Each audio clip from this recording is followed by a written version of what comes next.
Greetings, dear subscribers and casual listeners of my channel. The universe of Harry Potter is unimaginable without magic wands. A witch or wizard may be born with magical talent, but it is the wand that channels that power, directing it, amplifying it, and controlling it. Without wands, magical folk would be gifted, yes, but powerless in a world full of wonders and dangers. Yet, for all their importance, wands in the wizarding world raise more questions than answers. The deeper you dive into how this system works, the stranger and sometimes more illogical it seems. Let's take a look together at oddities surrounding magic wands. Enjoy the video. Number 1. Why are there no clear rules for wandless magic? Wandless magic isn't a fantasy, it's a confirmed phenomenon in the world of Harry Potter. Dumbledore could move objects with a wave of his hand, Voldemort could attack silently without gestures, and Ministry wizards could disarm enemies effortlessly. But if wandless magic is possible, why rely on wands at all? There are no official rules banning the study of wandless magic. And therein lies the paradox. If a wizard can control magic directly, why use a tool?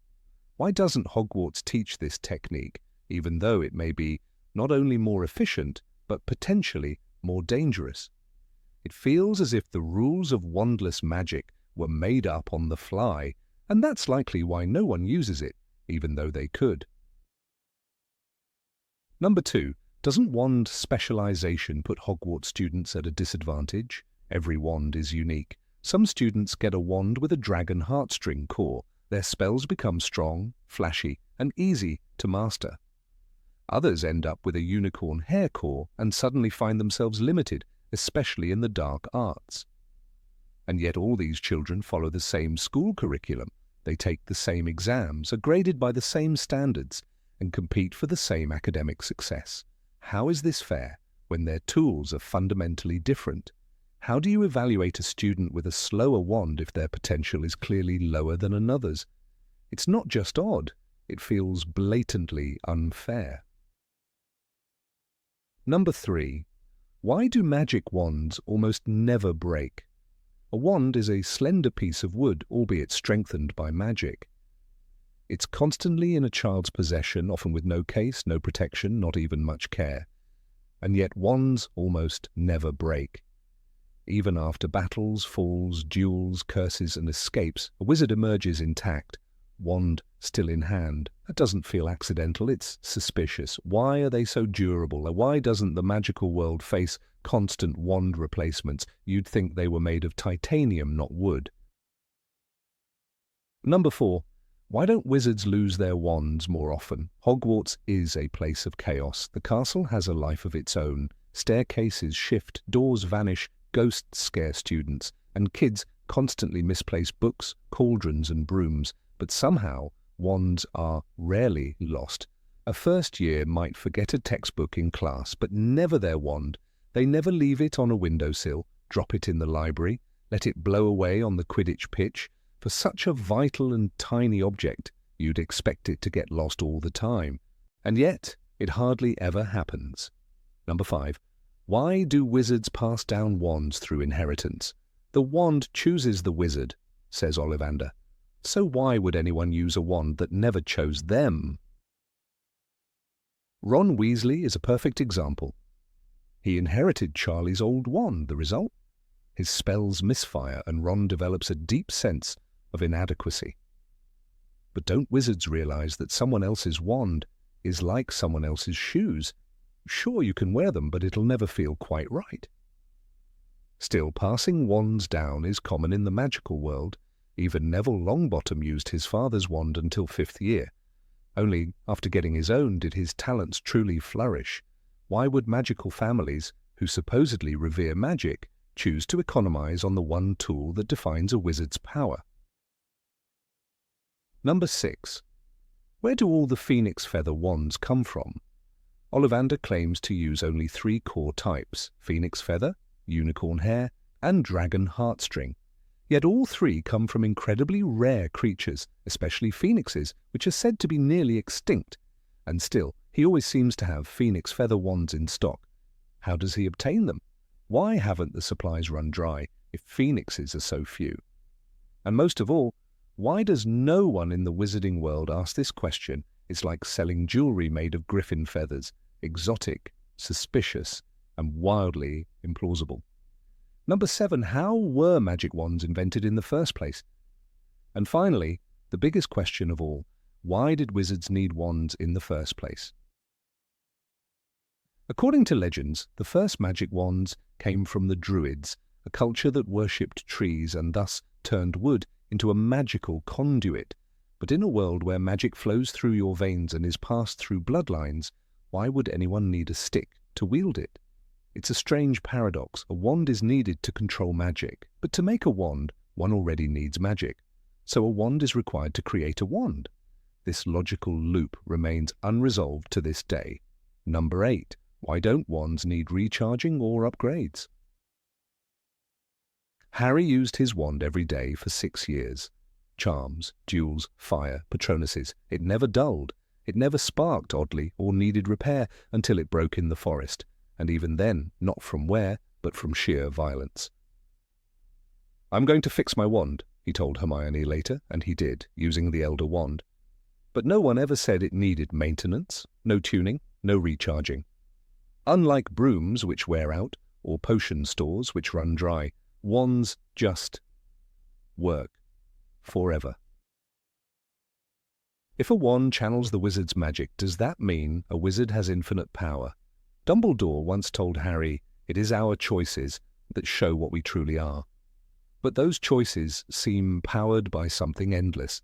And if the wand generates magic on its own, then it's more than a tool, it's a source. A hidden battery with no limit. Why hasn't anyone tried to harness that? Plug a wand into a machine, power cities, heal masses. But the truth is, they don't ask, they don't wonder, because the idea of a wand that never runs dry is too convenient to question. Number 9. Why don't wands have any kind of user protection? When Peter Pettigrew took another wizard's wand, it worked. When Bellatrix Lestrange handed Hermione her wand under torture, it worked. When Harry stole Draco's wand at Malfoy Manor, it worked. So well it became his. There are no locks, no passwords, no warnings. A wand can kill just as easily in the hands of a stranger as in the hands of its master. Expelliarmus, Crucio, Avada Kedavra. The wand doesn't pause to ask who's speaking. Even Muggle devices demand a fingerprint or a code, but a wand, capable of mass destruction, lies open and vulnerable. Voldemort used other people's wands. Snatchers carried stolen wands. No spell exists to stop them. The Ministry of Magic, with all its bureaucracy, never required wand registration with magical protection. It's as if the wizarding world built its most dangerous weapons they did and forgot to add a safety switch, or worse, they chose not to. Number 10. What happens to a wand after its owner dies? When Dumbledore died, the Elder Wand didn't vanish with him. It stayed in his tomb, silent and waiting. Voldemort knew this. He broke into the grave and stole it, believing the wand still held power, even without a living master. And he was right. The wand didn't crumble. It didn't mourn. It simply waited for someone stronger. The wand, the most powerful wand in the world, lying with the corpse of a wizard, Voldemort sneered. And no one stopped him. No law protected it. No tradition claimed it. Just silence and stone.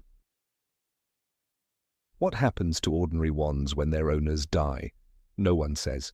Molly Weasley never mentions Fabian and Gideon's wands. Sirius doesn't speak of Regulus's. Mad-Eye Moody's wand isn't even recovered. Do they go to families? Are they buried? Do they lie forgotten in dusty drawers, still humming with potential? Or, worse, do some ambitious wizards dig them up? A second-hand wand once belonged to someone. That someone had power. Who's to say that power doesn't remain waiting to be claimed again? Number 11. Why do wizards trust wand-makers so blindly? Garrick Ollivander remembers every wand he's ever sold. I remember every wand I've ever sold, Mr. Potter. It so happens that the phoenix, whose tail feather is in your wand, gave another feather, just one other. That quote is meant to show his brilliance. But read it again. He remembers every wand, every person, every core. That's not just memory, that's data, and no one questions it. Wand makers like Ollivander and Gregorovich hold unmatched power. They craft the tool that channels all magical force. What if they added charms no one could detect? A trace spell, a loyalty block, a secret override. Who would know? Wizards trust these craftsmen like priests, but trust is not protection. In a world where even the ministry spies on its citizens, why assume that wand makers are saints? Imagine if Ollivander had placed a charm in Harry's wand, a spell that alerted him every time it was used. He would have known about the duel with Draco, the escape from Voldemort, the forbidden spells. He could have been the ministry's greatest spy or its greatest threat. But no one ever asks. No one ever checks. In a society so obsessed with control, it's terrifying how blindly they hand it over to a man who sells sticks from a quiet little shop. Number 12. What if you combined several wands into one? The Elder Wand was powerful, but it was still just one wand. Made of elderwood with a thestral tail hair core, it was feared for centuries. But what if someone tried to make something even greater, not by crafting a new wand, but by combining existing ones? What if someone took 3, 5, or even 10 wands and fused them into a single weapon? No one ever speaks of such a thing in the wizarding world. And yet the idea seems almost obvious. If one wand amplifies a wizard's power, wouldn't many wands push that power beyond known limits? Fred and George Weasley once combined spells with their own twin-like timing to create explosive results. During battle, multiple wands working together could collapse a bridge or bring down giants, but each spell still required separate hands, separate minds. Imagine if all that energy could be channeled through one conduit, one wand made of many. The magical pressure might be overwhelming, perhaps dangerous, perhaps forbidden. Ollivander never mentions it, Dumbledore never warns against it, Voldemort never attempts it. Not even Grindelwald, who was obsessed with magical innovation, dared try. It raises the possibility that such an experiment has been done and failed. Maybe long ago someone did try to merge wands, and maybe the result was so unstable, so uncontrollable, that history buried it. Or maybe no one ever tried because the wizarding world, for all its spells and secrets, fears true invention. They revere tradition. They obey what came before. But one day someone might wonder not what a wand can do, but what happens when it does too much. Number 13. Can Muggles use wands? Vernon Dursley once held a wand, just for a moment. Furious, red-faced, screaming, he tried to wrench Harry's wand from him and snap it in half. He couldn't, not because of strength or magic, but because the wand didn't care. It didn't react, it didn't spark, it didn't smoke, it didn't scream in warning. It just lay there, lifeless, as if in the hands of a rock. A wand in the grip of a Muggle becomes no more than a stick. That silence is louder than any curse. And yet Hermione Granger was born to 2 dentists, no hint of magic in her bloodline, no dark family history, no hidden legacy, just 2 ordinary Muggles and a daughter who one day made a book fly across the room. When she stepped into Ollivander's, the wand chose her without hesitation. "A most curious combination," Ollivander murmured. "Vine wood, dragon heartstring."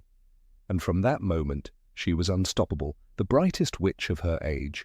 Was it the wand that awakened something in her, or did it merely recognize a power already burning? This is where the line blurs. If Hermione was a Muggle until her powers surfaced, then how do we define magical? Is it birth, blood, or the potential to connect with magic when offered the right channel? The books never tell us what happens if a completely non-magical person tries to cast a spell, not someone like Hermione, but someone like Dudley. Could a wand flicker, glitch, backfire? We are never shown, which leaves space for dangerous curiosity. The idea is terrifying, because if a wand could ever respond to a Muggle, if just one spell could work, it would change everything. The barrier between worlds would collapse. The Ministry hides behind this silence. They don't ask, they don't test, they don't publish results. Maybe the truth is buried. Maybe someone somewhere gave a wand to a Muggle and regretted it forever. Number 14. Why can't a wand reject its master? A wand chooses the wizard. That's what Ollivander tells Harry in the Philosopher's Stone, and we're meant to believe it's a sacred, almost magical bond. But this bond seems to care little about good or evil. The Elder Wand, the most powerful wand ever made, shifted hands through betrayal, murder, and theft. It went from Antioch Peverell to the thief who killed him in his sleep. Centuries later, it served Gellert Grindelwald, who used it to terrorize half of Europe. Then it passed to Albus Dumbledore, not because he was noble, but because he defeated Grindelwald in a duel. And after Dumbledore, it moved on to Draco Malfoy, not because Draco was kind or brave, but because he disarmed its former master. Morality never entered the equation. If wands are intelligent enough to choose their wielder, shouldn't they know the difference between light and dark? Why do they show the same obedience when casting Lumos as they do with Avada Kedavra? When Voldemort held his wand, it never fought back. It didn't tremble, resist, or deny him. Even when he used it to kill countless people, including innocent children, the wand remained silent and loyal. Why? Do wands simply not care who uses them and for what? It seems that wands follow one rule only: strength. They switch allegiance not based on love, kindness, or justice, but on dominance. The wand serves the victor. As Ollivander himself says in The Deathly Hallows, the wand chooses the wizard, but the wand also answers to power. That sentence strips the romance from the idea entirely. It suggests that wands are less like companions and more like weapons, indifferent, cold, and eager to serve whoever wins the fight. Imagine a world where your magical partner never questions your intent, where you can raise your wand to torture someone and it helps you, not hesitantly, but with full force. That's the reality of the wizarding world. A wand doesn't care if you're Harry or Bellatrix, as long as you're in control. And that makes the whole system feel terrifyingly broken. Number 15. Why can't a wand's loyalty be undone? In the shadowy realm of wand lore, one of the most baffling and intriguing questions is why wand allegiance, once forcibly taken, cannot simply be broken or undone through some ritual or magical intervention. Wands, after all, in J.K. Rowling's magical universe, have a form of sentience and identity. They choose their wizards, resonate with their emotions, and fiercely hold loyalty. Yet the violent nature of wand succession, cemented through defeat, suggests an oddly irreversible bond. Consider Harry Potter and Draco Malfoy, whose pivotal confrontation in Malfoy Manor dramatically shifted the Elder Wand's allegiance from Draco to Harry. The Elder Wand's fealty changed instantly when Harry physically disarmed Draco, aligning with the power dynamics of victory and defeat rather than loyalty born from true compatibility. Could Draco then have theoretically reclaimed his wand's loyalty through penitence or magical restoration? The lore suggests not, and therein lies a fascinating paradox. Wands, it seems, anchor their loyalty in the brute certainty of dominance. The very core of wand allegiance revolves around power dynamics, as exemplified vividly in Voldemort's fruitless attempt to master the Elder Wand. Voldemort mistakenly believed that by killing Severus Snape, whom he presumed its rightful master, he could dominate the wand. However, Snape had never truly defeated Dumbledore. Rather, Draco Malfoy had through disarming.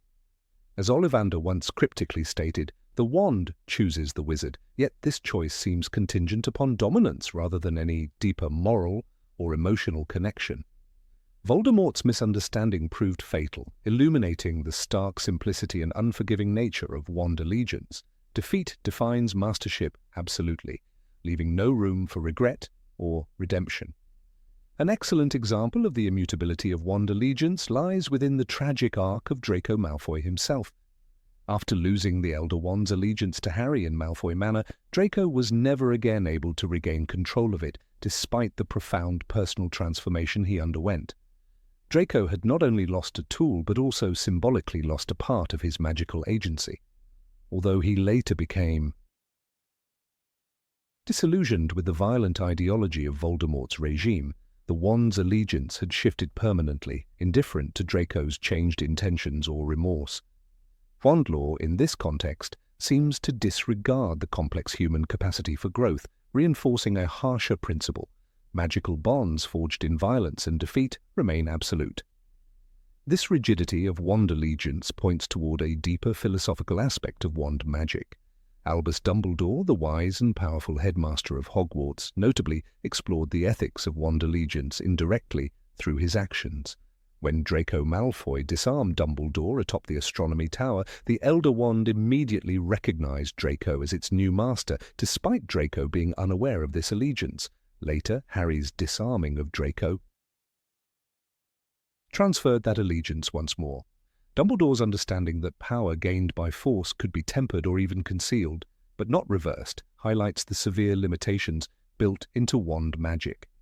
The Elder Wand, perhaps most dramatically, encapsulates this principle. Once conquered, its loyalty shifts irrevocably, reflecting power dynamics in stark relief rather than compassion or forgiveness.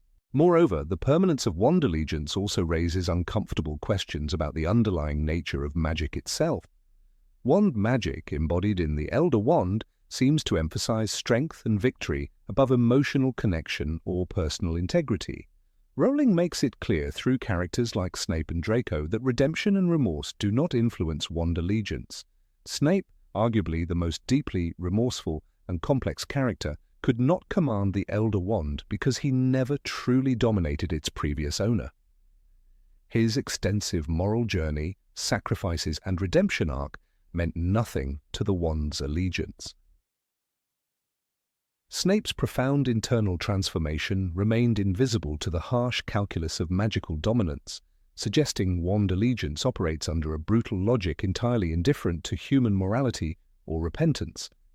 Yet why would magical beings with vast capabilities never attempt to undo or reset a wand's allegiance? One might argue that the deeper lore embedded within wand-making itself, embodied by artisans like Garrick Ollivander, supports a belief in the permanence and sanctity of the wand's choice, reflecting an almost religious reverence for fate. Wand makers repeatedly stress the inherent mystery and complexity of wand magic. Ollivander famously observed, "The wand chooses the wizard, Mr. Potter. It's not always clear why." This enigmatic statement hints at a deeper metaphysical acceptance among wizards of the wand's autonomy and finality in its choices.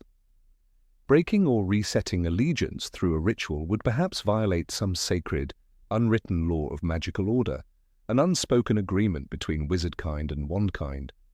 Furthermore, Rowling's narrative subtly underscores that any attempt to forcibly reset or override a wand's allegiance might result in profound magical imbalance or even catastrophe. The magical world thrives on equilibrium. The permanence of wand allegiance could thus represent a fundamental natural law. Consider the disastrous attempt by Voldemort to forcefully dominate the Elder Wand. His violent misunderstanding of wand allegiance led directly to his defeat. Wand allegiance, therefore, may be unbreakable precisely because breaking it could unravel fundamental magical laws. Thus, attempts at reversing allegiance could threaten the stability of the entire wizarding world, providing a deeply unsettling yet narratively consistent rationale. Additionally, there seems to be a historical dimension embedded within wand allegiance that mirrors traditional concepts of honor and warfare in human history. Just as ancient cultures viewed defeat in battle as an irrevocable loss of honor or dignity, wand magic could metaphorically represent this ideal. Wands transfer loyalty permanently upon defeat because magical law mirrors ancient warrior codes, demanding irrevocable consequences for losing a duel. Thus, the rigidity of allegiance might intentionally reflect a deeper cultural principle ingrained in wizarding society. Defeat has irrevocable consequences, teaching a severe lesson in responsibility and strength. This viewpoint aligns with Rowling's frequent exploration of choices, consequences, and the unyielding finality of certain magical laws. Number 16. Why don't wands react to their owner's emotions? Of all the enchanted objects in the wizarding world, none has inspired as much reverence and curiosity as the wand. It is called a wizard's most faithful servant, the extension of their magic, even their soul. Ollivander, the master wand-maker, famously said, "The wand chooses the wizard," suggesting an almost sentient bond. Yet despite all the mythos and mystery, the wand remains curiously mute when it matters most. It never trembles with fear, it doesn't surge with urgency, and when a wizard's heart breaks, it does not warm in sympathy. Its loyalty is mechanical, not emotional, and this contradiction has gone unexplored in the annals of magical scholarship. Harry Potter's experiences with his wand underscore this paradox. In his 4th year, during the graveyard duel with Voldemort, his wand connected with its twin, producing the rare effect of priori incantatem. It was a phenomenon dictated by wand law and phoenix feather cause, not by the unbearable fear or bravery Harry carried in his chest. The wand did not react to the raw desperation pulsing through him. It responded only to a magical technicality. And yet, if the wand truly knew its master, truly felt his emotional storm, wouldn't it have done more? Wouldn't it have responded not only with power, but with will? Wands are described as semi-sentient, capable of developing preferences, even biases. Dumbledore's explanation to Harry that the wand chooses the wizard implies a kind of living consciousness, but this consciousness feels selective and blind. When Ron Weasley stood paralyzed by fear in the Forbidden Forest, clutching a trembling hand around his wand, the wood remained silent. No flash of light, no instinctive defense mechanism, no sign that the wand perceived the mortal danger its wielder was in. It simply awaited instruction, as if the depth of Ron's terror meant nothing to it. Hermione Granger, a witch of remarkable intellect and passion, often channeled her emotions into her spells. Yet, in the Department of Mysteries, as she lay injured on the floor after Dolohov's silent curse, her wand lay lifeless beside her. This was no ordinary moment. It was the moment a wand should have sensed the peril and reacted. But there was no spark, no pulse, no magical echo. Her wand was a tool, not a companion. It did not mourn, it did not resist. It simply waited to be picked up again. Even the Elder Wand, the most legendary of all, known to change allegiance and pierce through death itself, never displayed emotion. When Harry disarmed Draco and unknowingly claimed its loyalty, the wand did not shudder. It did not radiate light. It did not whisper a new allegiance. Its change of loyalty was silent, bureaucratic, almost sterile. One might expect the most powerful wand in history to be aware of betrayal or triumph, but it simply recalculated ownership like a chess piece being moved across a board. Voldemort's obsession with wand law offers another layer to this question. He believed that by possessing the Elder Wand, he would wield undefeatable power. But his downfall lay in misunderstanding the emotional dynamics of magic. He underestimated the importance of loyalty and love, but more importantly, he overestimated the wand's awareness of such things. Had the wand truly felt its master's intentions, would it not have rebelled earlier? Would it not have detected the absence of true mastery? But instead it obeyed without soul, without conscience, and ultimately betrayed him not out of emotion, but technicality. Neville Longbottom, whose courage blossomed slowly, is a remarkable case. His wand, initially his father's, was never truly his. It snapped in the battle of the Department of Mysteries, not because it rejected his fear or bravery, but because its allegiance was fractured by inheritance. When Neville later receives a new wand, we hear nothing of a magical connection forged by his burning need to protect his friends, only that it worked better, but never warmer. In the heat of battle, when Neville beheads Nagini and plays a key role in Voldemort's downfall, his wand is present, but mute. Its wood does not crackle with righteous fury. Its core does not glow with loyalty. It is silent, like every other wand. There is a contradiction in magical theory that remains unaddressed. Magic is deeply emotional. The Patronus charm, for instance, is dependent entirely on the ability to conjure a powerful, joyful memory, yet the wand itself is irrelevant to this emotional core. It simply channels what is already inside the wizard. If magic depends so intimately on emotion, why is the wand unaffected by it? Why does it not respond, shift, or react? Should a wand not shine brighter in the grip of love, or falter under the weight of guilt? When Bellatrix Lestrange tortured Hermione in Malfoy Manor, her wand was sharp and cruel, mirroring its owner's sadism. But it was Bellatrix's intent that powered the magic. The wand itself bore no moral stance. It did not hesitate in the face of cruelty. It did not dull itself out of disgust. The wand knew its master, yet refused to respond to the horrors she unleashed. It was a scalpel in the hands of a killer, not a sentient ally. Draco Malfoy's internal conflict in his 6th year was intense, complicated, riddled with fear and shame. He held a wand throughout his journey, yet it gave no sign of sensing his inner torment. When he failed to kill Dumbledore atop the astronomy tower, his wand neither helped nor hindered. It didn't tremble with hesitation. It didn't slip from his grasp. It simply remained obedient. If the wand was truly attuned to the soul of its master, why did it not falter in that moment of moral ambiguity? Luna Lovegood, perhaps the most emotionally perceptive of the students, used her wand with grace and calm. But her wand never echoed her empathy. It never shivered in solidarity when her friends were in danger. It never sparked when she faced injustice. Luna, whose very essence was emotional intelligence, wielded a wand that never responded to her inner world. It was a paradox. Her magic flowed through it, but the wand remained aloof. Number 17. Why don't wizards use wands for practical, everyday tasks? In the quiet dawn after the Battle of Hogwarts, as the wounded were carried on stretchers and rubble was cleared from the shattered castle, it became startlingly clear just how powerful magic could be when it was channeled through a wand.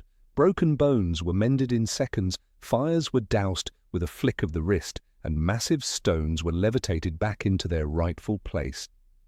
And yet, even amid this display of magical might, one couldn't help but notice how many witches and wizards still chose to carry heavy loads manually or rely on old-fashioned means to rebuild what had been lost. The wand, the ultimate tool of magical concentration, remained grossly underutilized in the broader context of magical society. Consider the daily life of a Hogwarts student.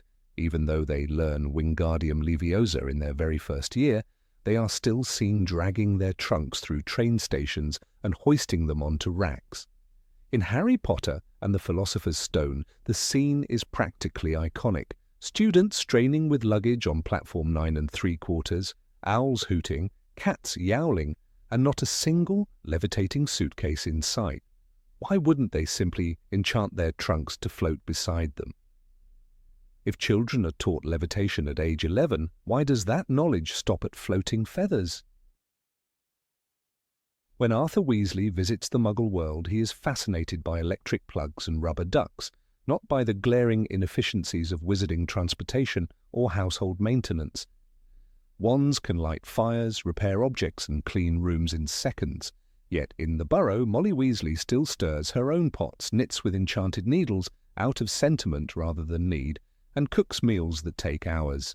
Is it nostalgia, a cultural attachment to the old ways, or is it that the use of wands has become ritualized, boxed into specific spells and social roles, rather than being explored as a tool of daily progress? Farming in the wizarding world is perhaps the greatest mystery of all. Why are there wizarding greenhouses at Hogwarts if a wand could theoretically grow crops overnight? In Harry Potter and the Half-Blood Prince, Professor Sprout's greenhouses are teeming with magical plants, yet Students still prune, water, and repot them with their hands. There is magic involved, yes, but also labor. The assumption seems to be that plants, even magical ones, must grow over time. But if wands can speed healing, summon lightning, and even reverse aging in small ways, why can't they make a tomato vine bear fruit in a single night? The Flu network is one of the few widespread magical innovations used in everyday life, yet even that system has glaring limitations. Wizards still rely on fireplaces for travel and risk vomiting from portkeys. Flying carpets are banned in Britain, and broomsticks remain the preferred method of transport, despite their discomfort. In Harry Potter and the Order of the Phoenix, we see the pain of travelling via portkey or thestral. Why haven't wizards developed painless, instantaneous, wand-based teleportation? Apparition exists, but it's dangerous and limited to skilled adults. The wand is capable of precise manipulation of space and energy. Why hasn't anyone made it do more? Madame Pomfrey, Hogwarts' tireless matron, offers some of the most miraculous examples of wand-based magic. In The Prisoner of Azkaban, she regrows Harry's arm bones in one night. In The Half-Blood Prince, she mends cracked skulls, vanishes bruises, and restores lost vision. But such wonders are confined to emergencies and the elite. Why isn't wand healing a public service, available in wizarding villages and homes? Why hasn't St. Mungo's Hospital expanded its reach to encompass the magical population more effectively? Do all healers hoard their spells like secrets, or is there an institutional barrier limiting the common use of wands in healthcare? In construction, too, the wand's potential goes astonishingly unrealized. Hogwarts was likely built using magic. Its ever-changing staircases, hidden chambers, and talking portraits defy Muggle engineering. Yet when the room of requirement is damaged or walls are crumbling from battle, wizards still form repair teams and fix the damage brick by brick. Even Reparo, the spell Hermione uses countless times throughout the series, works only on certain objects.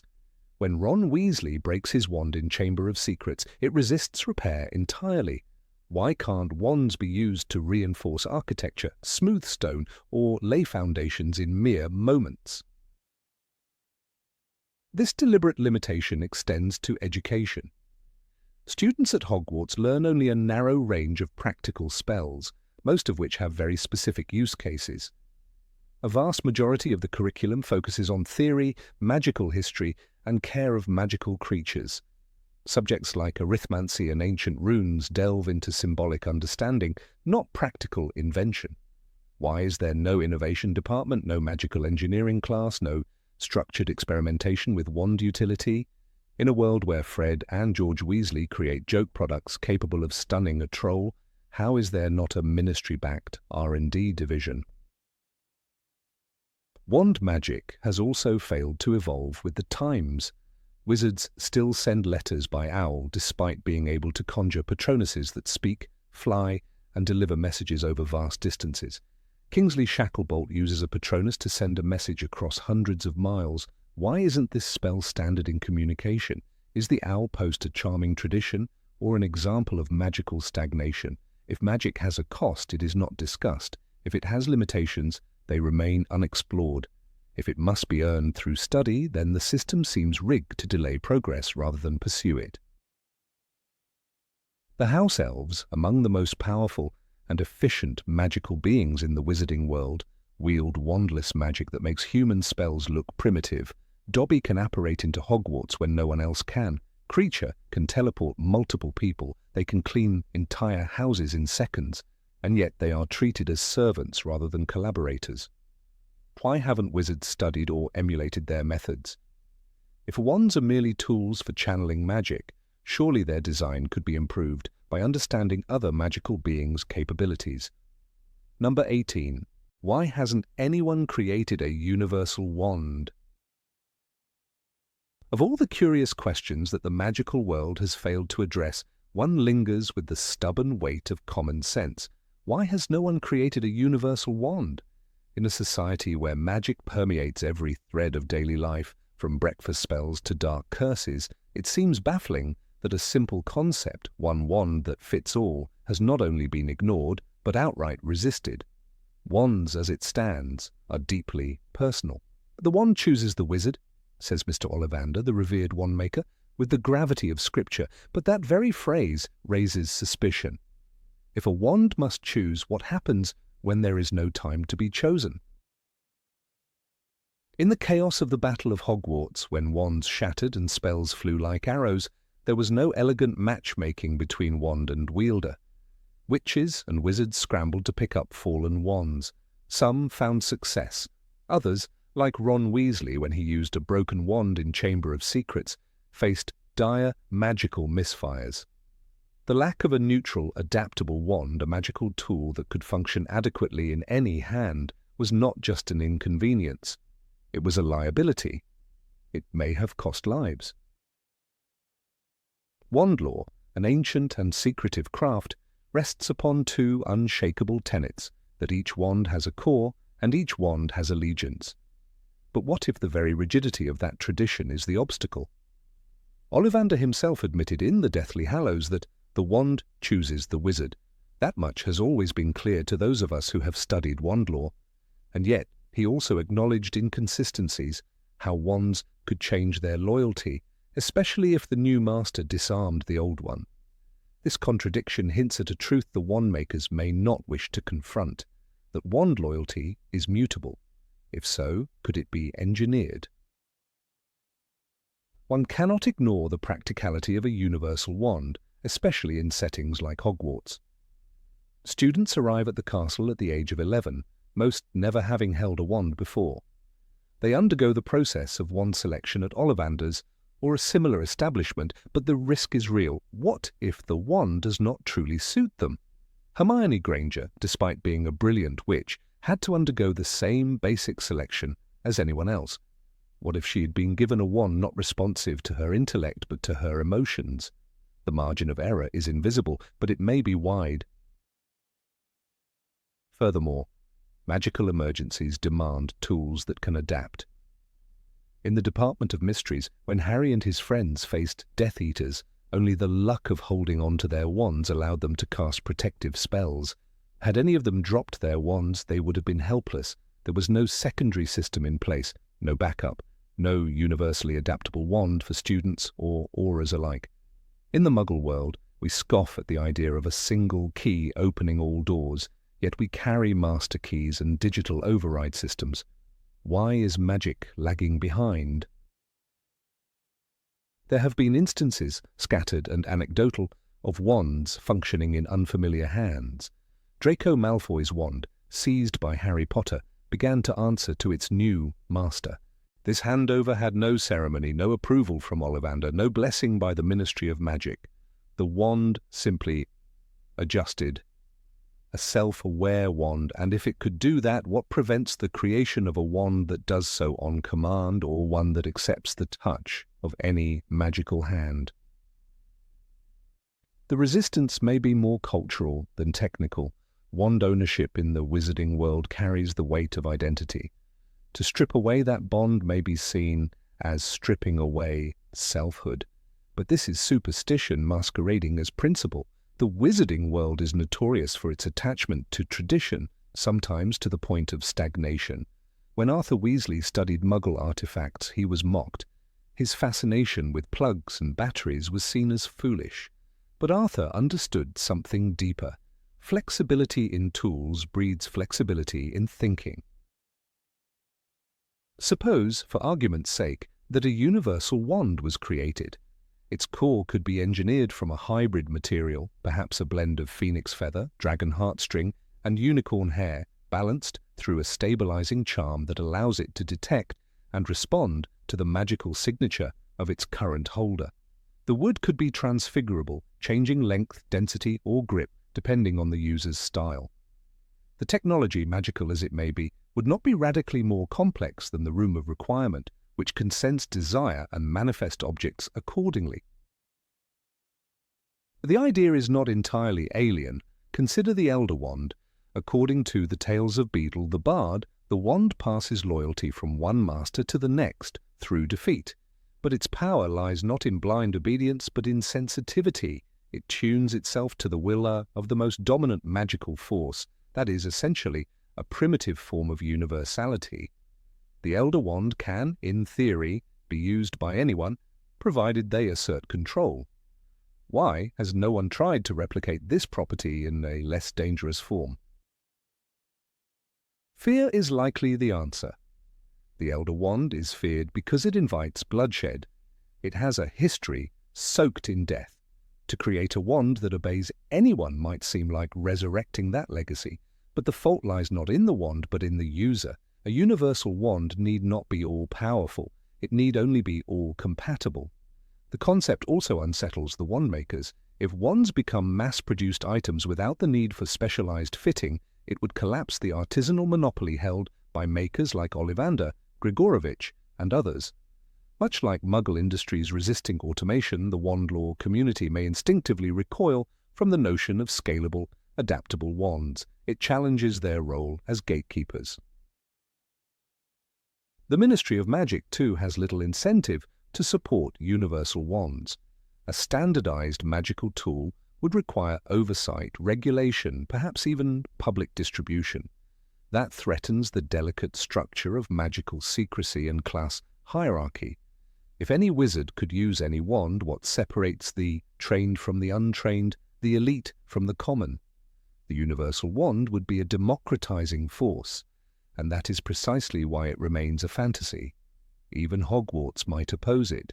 The sorting of students, the assignment of specific wands, the tradition of a unique magical path, all of these depend on the notion that a wand reflects one's soul. A universal wand undermines the romance of magical destiny. But the world has changed. Destiny should not preclude efficiency. And what of Muggle-borns? Children like Lily Evans and Dean Thomas, raised without knowledge of wand law, are at a disadvantage. They arrive in Diagon Alley bewildered. A universal wand would ease their transition, a bridge between ignorance and mastery. Why deny them that in the name of tradition? There is also the matter of magical disasters. When wizards lose their wands in crises, floods, fire, combat, they are helpless until they retrieve or replace them. A universal wand system maintained by the ministry or distributed to emergency responders would act as a lifeline. Even Muggles carry spare batteries. Why are witches and wizards expected to carry a single, irreplaceable object? One might argue that the depth of the wand-wizard bond cannot be replaced, that a universal wand would be shallow, incapable of the intimacy that a chosen wand provides. But that is not the point. We do not ask for perfection, we ask for function. In situations of urgency, a wand that works adequately is worth more than a perfect wand lying shattered on the battlefield. The question, then, is not can a universal wand be created, but why hasn't it been? The magical world, in its desire to protect identity and mystery, may have rejected the idea before it could be explored. But rejection is not the same as impossibility. Magic is, after all, the art of the improbable. It may be time to revisit the laws of wand ownership, not to erase the old ways, but to add new options. The magical world must evolve, or it will fossilize. As Hermione once said, books and cleverness, there are more important things, friendship and bravery. One might add, adaptability, especially when lives are at stake. For too long, the wand has been a symbol of exclusivity, a rite of passage, a badge of identity. But what if it could also be a beacon of unity? What if instead of dividing, it could connect? A universal wand would not destroy tradition. It would expand it. It is not treason to question, it is wisdom. And perhaps the greatest magic of all is not in the spells we cast, but in the questions we dare to ask.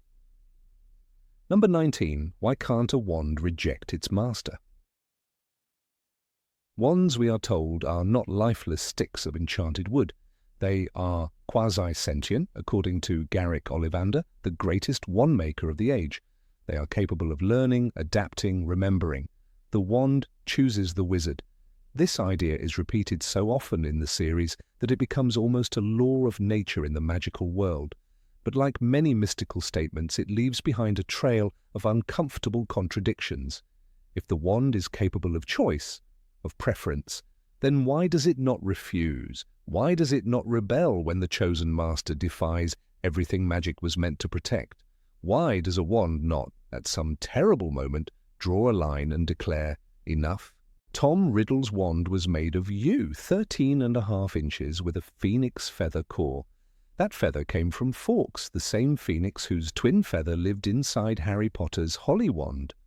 Riddle, who would become Voldemort, was given this wand at age 11. From that moment forward, he would use it to commit acts that shredded the soul and tore apart the laws of both man and magic. He used it to murder his father. He used it to kill Bertha Jorkins, Charity Burbage, Amelia Bones. He used it to torture, to mutilate, to erase families, and rewrite fate in blood. Yet not once in all the pages of the series do we hear a whisper of protest from that wand, not a flicker of resistance. It remained faithful, efficient, deadly. It never chose to stop. When Dumbledore explains to Harry in the Deathly Hallows the way loyalty transfers between wands, it is treated as a metaphysical fact, not a question of morality. The wand chooses the wizard, he reminds Harry, but the wand may switch allegiance if it is won. The implication is clear. Loyalty is earned by power, not character. Even the Elder Wand, that ancient mythical artifact said to be unbeatable, does not obey goodness, wisdom, or kindness. It obeys conquest. When Draco disarmed Dumbledore atop the astronomy tower, the Elder Wand shifted allegiance to him, not because Draco was worthy, but because he was victorious. It did not ask why Dumbledore was about to die, or whether Draco meant harm. It responded only to power. Consider Bellatrix Lestrange. Her wand was walnut and dragon heartstring, 12 3/4 inches, unyielding. Bellatrix used it to torture Neville Longbottom's parents into insanity. She laughed as she killed Sirius Black. She followed Voldemort without question, her loyalty fused with sadism. Her wand never hesitated. It did not weaken in her grasp. It did not quiver in shame or recoil from her madness. It responded with terrible precision. One might expect, given the wand's supposed sensitivity, that it would resist such cruelty, but there is no evidence in the text that it ever did. It was simply an extension of her will, as if it had no will of its own. The narrative gives us a world where wands can choose, but only at the beginning. After that moment, they appear to fall into silence. There are no scenes in the series where a wand suddenly refuses to cast a curse or begins casting spells with diminished strength as a form of protest. The idea of a wand as a moral agent evaporates. Even the wand that seems most imbued with loyalty, the Elder Wand, never acts on a moral impulse. It kills just as easily for Gellert Grindelwald as it did for Antioch Peverell. It maims for Albus Dumbledore, though he long tried to avoid its blood-soaked legacy. It is a weapon of myth, but not of mercy. And what of Harry's wand, that singular wand with a twin core to Voldemort's? It performs an astonishing feat in the Deathly Hallows when it breaks the laws of magic and fires golden flames from its own volition to protect Harry from Voldemort in the sky above Little Whinging. But even here, the wand does not reject Voldemort morally. It rejects him magically. It senses its twin. It reacts to the core, not the crime. As Dumbledore later explains, your wand recognized him as the one who shares its core, and it acted of its own accord. The choice is instinctual, almost animal. There is no sense of the wand recognizing evil, only sameness. The magic is not ethical, it is merely symmetrical. No wand in the books ever says no. Not in a whisper of wind, not in a sputter of spellcraft. Even when placed in the hands of murderers, tyrants, madmen, they function. They do not wilt or break. If anything, they seem to thrive under strong, dominant personalities. The wand of Peter Pettigrew did not betray him when he strangled Cedric Diggory's mother or betrayed James and Lily. The wand of Fenrir Greyback worked just as well after tearing through the limbs of children. No trace of judgment, no divine refusal. The wand, it seems, does not care what it is used for, or perhaps it does, and simply cannot act upon it. The unforgivable curses, Cruciatus, Imperius, Avada, Kedavra, are said to require intense emotional focus. You have to mean it, Bellatrix tells Harry when he tries to use the Cruciatus curse, but nowhere is it said that the wand must agree. The decision rests entirely with the wizard's emotional state. The wand merely channels it. If you hate enough, it obeys. If you kill without mercy, it cooperates. This brings us dangerously close to a truth the books rarely explore. The wand is not a moral partner. It is a conduit, a channel, perhaps even a parasite, feeding on the strength of the wielder, regardless of their intent. We are told that wands develop preferences over time. A wand taken from another wizard will not perform at full power until it accepts its new master. But this is not a choice of conscience. It is a matter of compatibility. Like a violin that sounds better in the hands of a skilled player. It does not love, it does not judge, it seeks resonance, power, alignment. The idea that it could reject a wizard on moral grounds, a wizard too cruel, too dangerous, simply does not exist in Rowling's universe. The wand is loyal but not discerning. Even in the case of the Elder Wand, its greatest known resistance is practical, not principled. When Voldemort tries to use it to kill Harry, it refuses, not because he is evil, but because the wand does not recognize him as its true master. The allegiance lies with Harry, who had disarmed Draco, who had disarmed Dumbledore. It is not goodness that commands the wand, it is ownership. Had Voldemort understood the chain of loyalty, the wand might well have granted him its full power. Evil is not a disqualifier, ignorance is. This raises a disturbing possibility that wands, despite their mystique, are not truly conscious, that their choice is closer to magical instinct than moral judgment. When Ollivander says the wand chooses the wizard, he does not imply wisdom or character. He implies resonance, an alchemical fit between wandwood, core, and soul. If that soul grows corrupted, the wand does not rebel. It has no framework for rebellion. It is a weapon built to serve, and in the wrong hands, it serves too well. Imagine if wands could refuse, if they could withdraw their loyalty in moments of horror, if Bellatrix's wand had shattered when aimed at a helpless child, if Voldemort's wand had turned cold and inert the night he stood over baby Harry's crib, if the Elder Wand had burned in the hand of every tyrant who sought it. What kind of world would that be? A world where magic has boundaries not just of law, but of spirit. A world where tools know shame. But that is not the world Rowling wrote. The absence of rebellion is deafening. It reminds us that magic in Harry Potter is not good or evil, it is neutral. The morality comes from the wizard.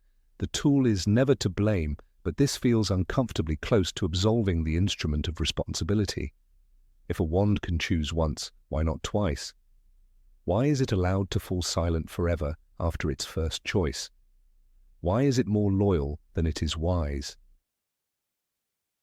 This question becomes even more troubling when we consider that magical creatures like house elves, goblins, centaurs clearly have moral compasses. Dobby chooses freedom. Griphook demands fairness. Firenze fights against his own herd for what he believes is right. Yet the wand, supposedly carved from sacred trees and imbued with the essence of magical beasts, has no such agency. It is the one part of the magical world that never speaks back, never disobeys. It is made from life, but never lives.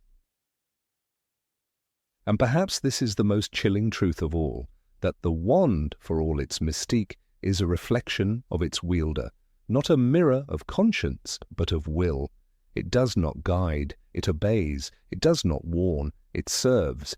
It is the most powerful object in a wizard's life, and yet it has no voice, no resistance, is the perfect weapon, silent, faithful, amoral. Harry's own experience bears this out. He wins the allegiance of the Elder Wand, not through nobility, but through conquest. He becomes its master by disarming Draco, who had disarmed Dumbledore. He ends the chain not by asking the wand to judge him, but by snapping it in half. The wand does not protest. It does not mourn. It breaks like any other stick of wood. Its silence is its final answer. There is something tragic about this. The idea that the most intimate magical companion in a wizard's life is incapable of discernment, that it follows the cruelest commands as easily as the kindest ones, that it has no say in its own destiny. The wand may choose, but only once. After that, it is a prisoner of loyalty, a weapon of great intelligence, bound to a master who may grow into a monster. And so we are left with the uncomfortable question, not just why a wand cannot refuse its master, but why we ever believed it could. Was it wishful thinking? A myth told to soften the terrible truth that in the end, magic is a mirror. It reflects what is given. It does not judge. It cannot say no. And that is what makes it most dangerous of all. Number 20. Why is there no school for wand makers? In the quiet, dust-scented corners of Diagon Alley, behind a curved glass window marked simply Ollivanders, makers of fine wands since 382 BC, sits a legacy that holds the magical world together. Garrick Ollivander, with his pale eyes that see deeper than they appear, is not merely a wand maker. He is a solitary pillar upon which generations of witches and wizards have come to rely. His skill is unmatched, and his intuition borders on the prophetic. Yet no apprentice stands beside him, no books document his secrets, no classes echo with the scraping of planed yew or the hum of phoenix feather aligning with ashwood. The art of wand-making, for all its importance, remains hidden in shadows. The magical world, it seems, has entrusted one of its most vital crafts to a line of solitary, secretive individuals, and has never questioned the wisdom of such a fragile structure. Across the continent, in a colder, older corner of the wizarding world, Mikhail Grigorovich once plied the same trade.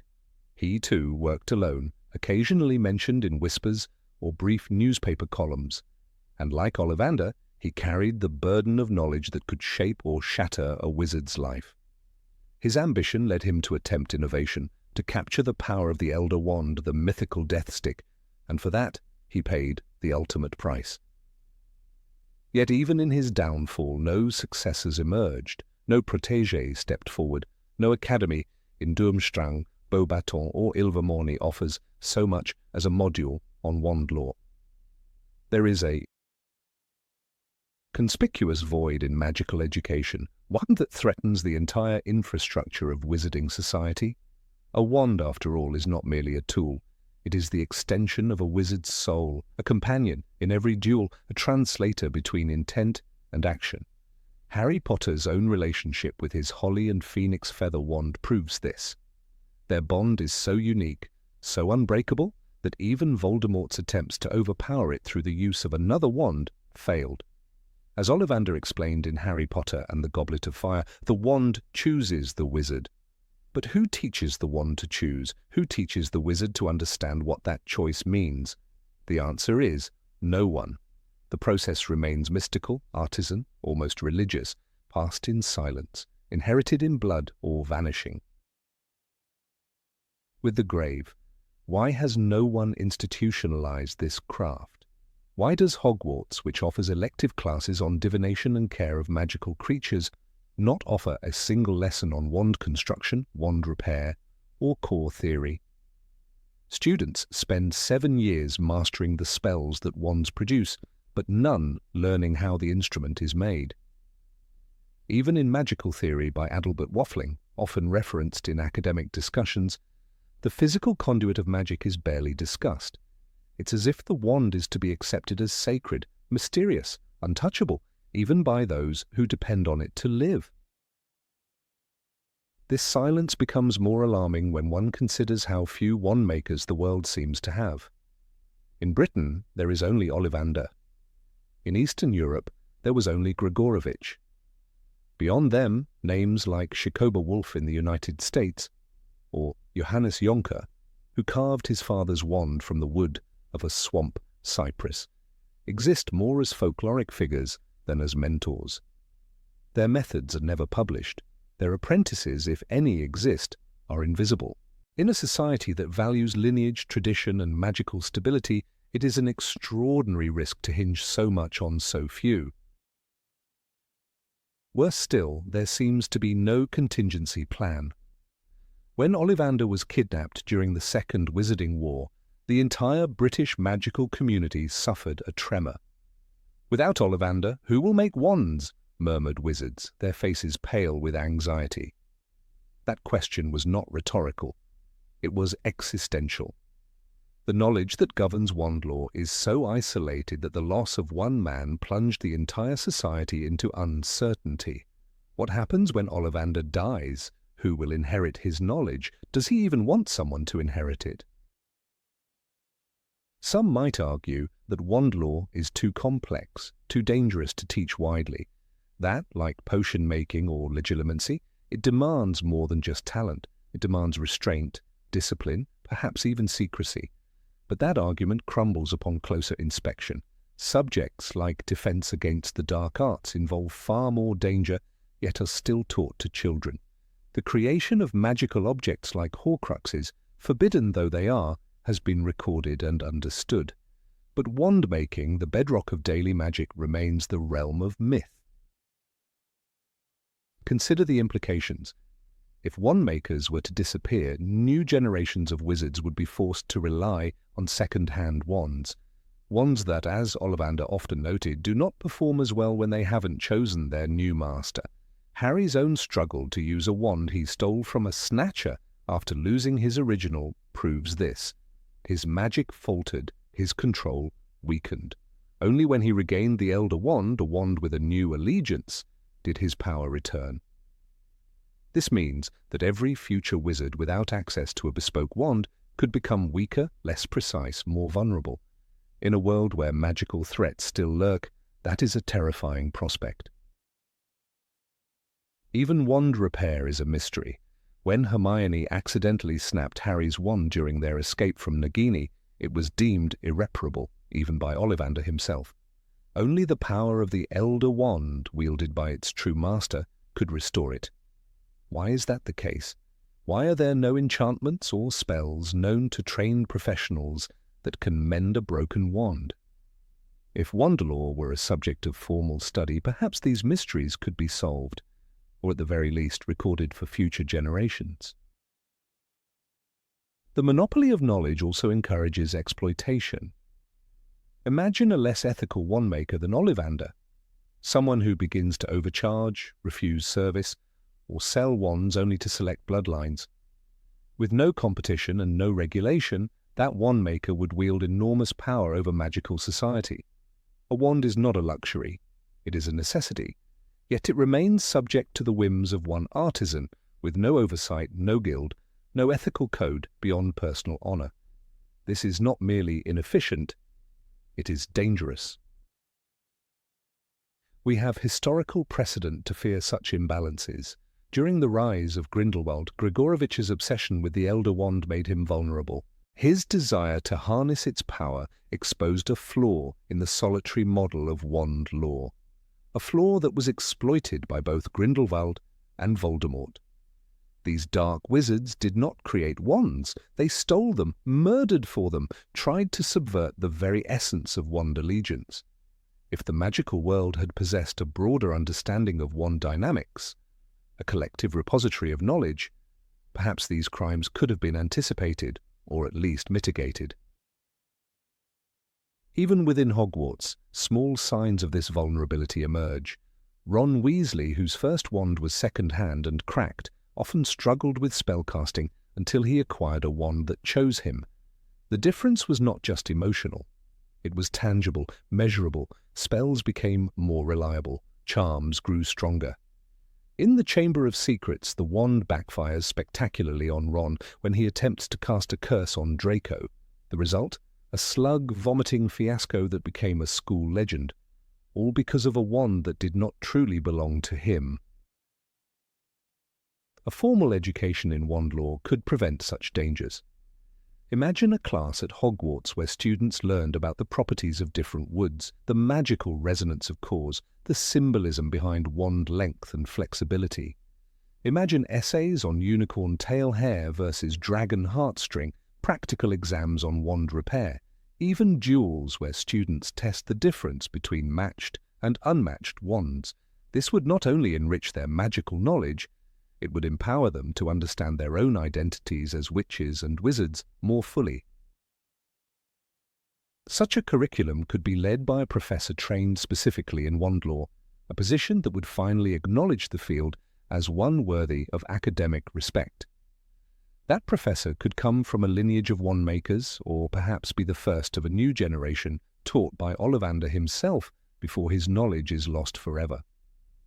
The creation of a school of wandcraft would elevate the discipline from myth to mastery. It would safeguard the future of magic, not through secrecy, but through education. And what of the dangers? Surely wand lore holds risks. Perhaps there are reasons why certain cores must never be mixed, why particular woods resist enchantment, but risks should not be grounds for silence.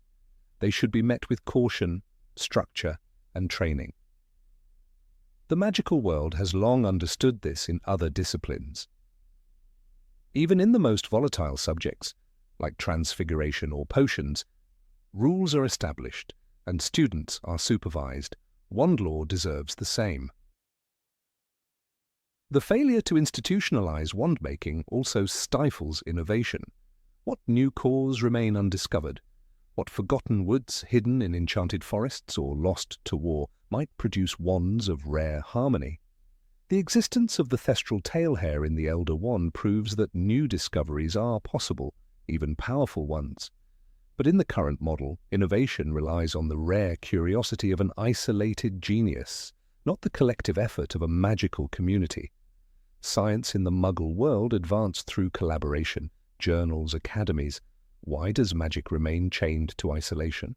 In this silence, the risk is not just practical, it is philosophical. Wands are more than instruments, they are partners, mirrors of the wizard's soul. By refusing to study them openly, the magical world denies itself the opportunity to understand what it means to channel magic. Perhaps, just perhaps, the wand does not merely choose the wizard, it reflects the wizard's future. What if learning wand lore is not just about crafting wood and core, but about understanding destiny, willpower, and the boundaries of magical ethics? The truth is, the magical world has survived by miracle, not by design. As Dumbledore once said, it is our choices, Harry, that show what we truly are.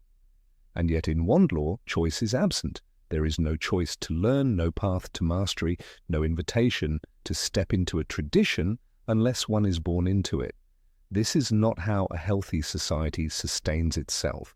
This is how legacies die. And if one day the windows of Ollivanders remain dark and no wand responds to a wizard's hand, well, what then? What will magic be without the tools that shaped its history? The answer is not hidden in prophecy or buried in ancient texts. It lies in the present, in a decision yet to be made, to bring wand lore into the light or to watch it vanish in the twilight of memory. Number 21. Why doesn't a black market for wands exist? In the world of Harry Potter, there is a curious silence, an absence that speaks louder than many of the series' loudest spells. The wizarding world is filled with danger, secrets, dark alleys, and forbidden artifacts. Yet among these shadows, one item seems to have escaped the stains of the black market: the wand. This simple object, core of feather, hair, or heartstring, encased in wood, is the essential companion of every witch and wizard. It is both a key and a weapon, a piece of a soul and a tool of survival, and yet, as we peer into Nocturne Alley or glimpse the twisted ambitions of Death Eaters, there is something strange. No whisper of a thriving underground wand trade, no clandestine workshop supplying unstable, dangerous wands to mercenaries or fugitives. This silence feels unnatural. The wand lore of the wizarding world is treated with the reverence of a sacred craft. Garrick Ollivander, the finest wand-maker in Britain, speaks of it like a mystic rather than a tradesman. "The wand chooses the wizard," he declares, and this sacred pairing seems to dominate every discussion. The idea that a wand can simply be bought without such a bond is treated almost as heresy, and yet in a world where magic is might and power is everything, it is naive to assume that ethics alone would keep a criminal from seeking one. We know wands can be stolen. Harry uses Draco Malfoy's wand after disarming him in Malfoy Manor. Bellatrix Lestrange shrieks in fury when her wand is taken. The Elder Wand itself, fabled in Song and Blood, passes from master to master through death and disarmament, but stolen does not mean bought. A black market suggests production, trade, negotiation. A system. Where is that system? We never hear of it. Even among Voldemort's forces, there is no mention of mass illegal procurement. They all seem to simply have wands. Let us not pretend the world of Harry Potter is without black markets. Borgin and Burke's, nestled in the filth of Knockturn Alley, thrives on forbidden objects, horcruxes, cursed necklaces, vanishing cabinets, all pass through its doors. And yet not a single word about wands.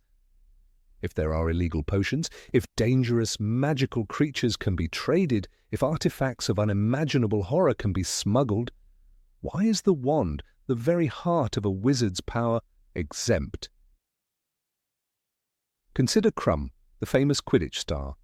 He says in Goblet of Fire, "My wand is made by Grigorovich, not Ollivander." Grigorovich is a name that floats ominously in the background of the series, a rival wand-maker with a certain Slavic flair. His shop is robbed. He dies protecting a secret. He once owned the Elder Wand, and yet even he is never portrayed as a supplier to the underworld. There's no implication that he sold his creations to dark wizards in alleyways. Why? When Ron loses his wand and has to use a broken one, the importance of the wand becomes painfully clear. Malfunctioning magic nearly gets him killed. Hermione uses an inferior wand in Deathly Hallows and struggles with it. These aren't accessories, they're lifelines. If criminals exist in the magical world, and we know they do, they must need new wands when theirs are lost, broken or seized, so where do they get them? We're told in Order of the Phoenix that the Ministry of Magic snaps wands of expelled students. Hagrid's wand was broken when he was blamed for opening the Chamber of Secrets, and yet he still uses it hidden in his umbrella. If a half-giant with a criminal accusation can retain magical access, is it so hard to believe someone would sell wands to criminals outright? Let us remember that not all wand materials are innocent. Unicorn hair, phoenix feather, dragon heartstring, all noble, beautiful, and rare. But there are darker things in the world. Acromantula silk, thestral bone, basilisk sinew, forbidden forests and cursed beasts offer endless raw materials, and yet we never hear of wands crafted from them. What would a wand of Dementor bone do? What would a wand soaked in the blood of a seer be capable of? The silence is deafening. We know that wands can misbehave. Ron's wand backfires in Chamber of Secrets, causing disastrous consequences. Imagine a wand made with a corrupted core, not defective from damage, but crafted with malevolent intention. It would be dangerous, unstable, and possibly illegal. But again, no one mentions such things being traded or crafted. It's as if the entire dark market of wand lore has been scrubbed from the world. In Half-Blood Prince, when Harry uses Sectum Sempra on Draco, the power of the spell shocks even him. This is a spell, not a wand, but it illustrates a point. Magic has a moral weight, yet morality is not a barrier to magical discovery. People study the dark arts, brew poisons, enslave house elves. So why the ethical blind spot in wand trade? One answer might be control. Ollivander knows every wand he has ever sold. He keeps records, details, cores, and woods. It is implied that wands leave a trace. But who enforces this? The trace itself is placed on underage wizards, not on the wand. A criminal using a stolen wand seems to be nearly untraceable unless caught red-handed. Why wouldn't a criminal want a wand without paperwork? Why wouldn't someone make a business of supplying them? There's also the issue of allegiance. In Deathly Hallows, we learn that wands develop loyalty. The Elder Wand is the prime example. It refuses Voldemort's will because it has not been won. If wands are picky, then black market ones would be problematic. They might resist, they might fail, but so do stolen wands, and yet people still use those. If Voldemort, the darkest wizard of all, is willing to use someone else's wand, why wouldn't he finance secret production of his own line? Let's not forget that Voldemort breaks Ollivander. He tortures him, forces him to identify wands to explain wand lore. He is desperate to control this knowledge. He clearly sees wands as powerful enough to interrogate their creators. If there were other wand makers supplying Death Eaters, why didn't he go to them? Or did he? Some readers speculate that wand making is simply too rare. Ollivander is one of the only ones in Britain. It's a sacred art, passed down through bloodlines and secrets. But that only strengthens the case for illegal interest. If supply is scarce and demand is high, the market reacts. That's the rule of economy, asal, magical or not. In Prisoner of Azkaban, Sirius Black escapes Azkaban and somehow retrieves his wand. No one explains how. Did he bury it? Was it stored? Or did someone give him a new one? The books do not say, but this omission is curious. If Sirius needed a wand and couldn't go to Ollivander, who helped him? We also know that during the Second Wizarding War, the Ministry collapses, chaos spreads, trust evaporates, and still no surge in black market wand trade, no whisper in the wind of someone crafting illegal wands for a price. It seems almost unbelievable. Let us turn, then, to the possibility that the black market does exist, but J.K. Rowling chose not to write about it. Perhaps it was too dark, too cynical. Perhaps she wanted the purity of wand lore to remain untainted. Perhaps exploring the trade of wands like weapons, sold to the highest bidder, would strip away the mysticism. Maybe that's why we're not told, not because it doesn't exist, but because it would open a door too shadowed to walk through, and if it does exist, it must be terrifying. Imagine a wand crafted not with care, but with cruelty, one meant to harm, made by someone who believes in the power of pain, a wand that pulses with chaos. Perhaps such wands do not choose their master, they consume them. The idea that there are no black market wands in a world filled with forbidden curses, twisted souls and magical wars is one of the strangest silences in the Harry Potter universe. It feels like a question whispered in the dark, met only with the rustle of unseen branches and the hush of a truth too dangerous to write down. Number 22. Why don't wizards modify their wands? Of all the magical artifacts that populate the wizarding world, none is more personal, more essential, or more mysterious than the wand. A slender piece of enchanted wood with a magical core, a wand is the indispensable conduit for spellcasting. And yet, despite how crucial it is, despite the fact that it quite literally channels the very essence of a wizard's magic, one fact remains, curiously, unquestioned. Why do wizards never modify their wands? It is a question that grows louder the more we observe how frequently other magical tools and objects are enhanced, altered, and fine-tuned. Yet the wand remains untouched, sacred in its original form, as though frozen in time from the moment it chose its master. The lore surrounding wands is ancient and deeply rooted in tradition. Ollivander himself once stated, "The wand chooses the wizard."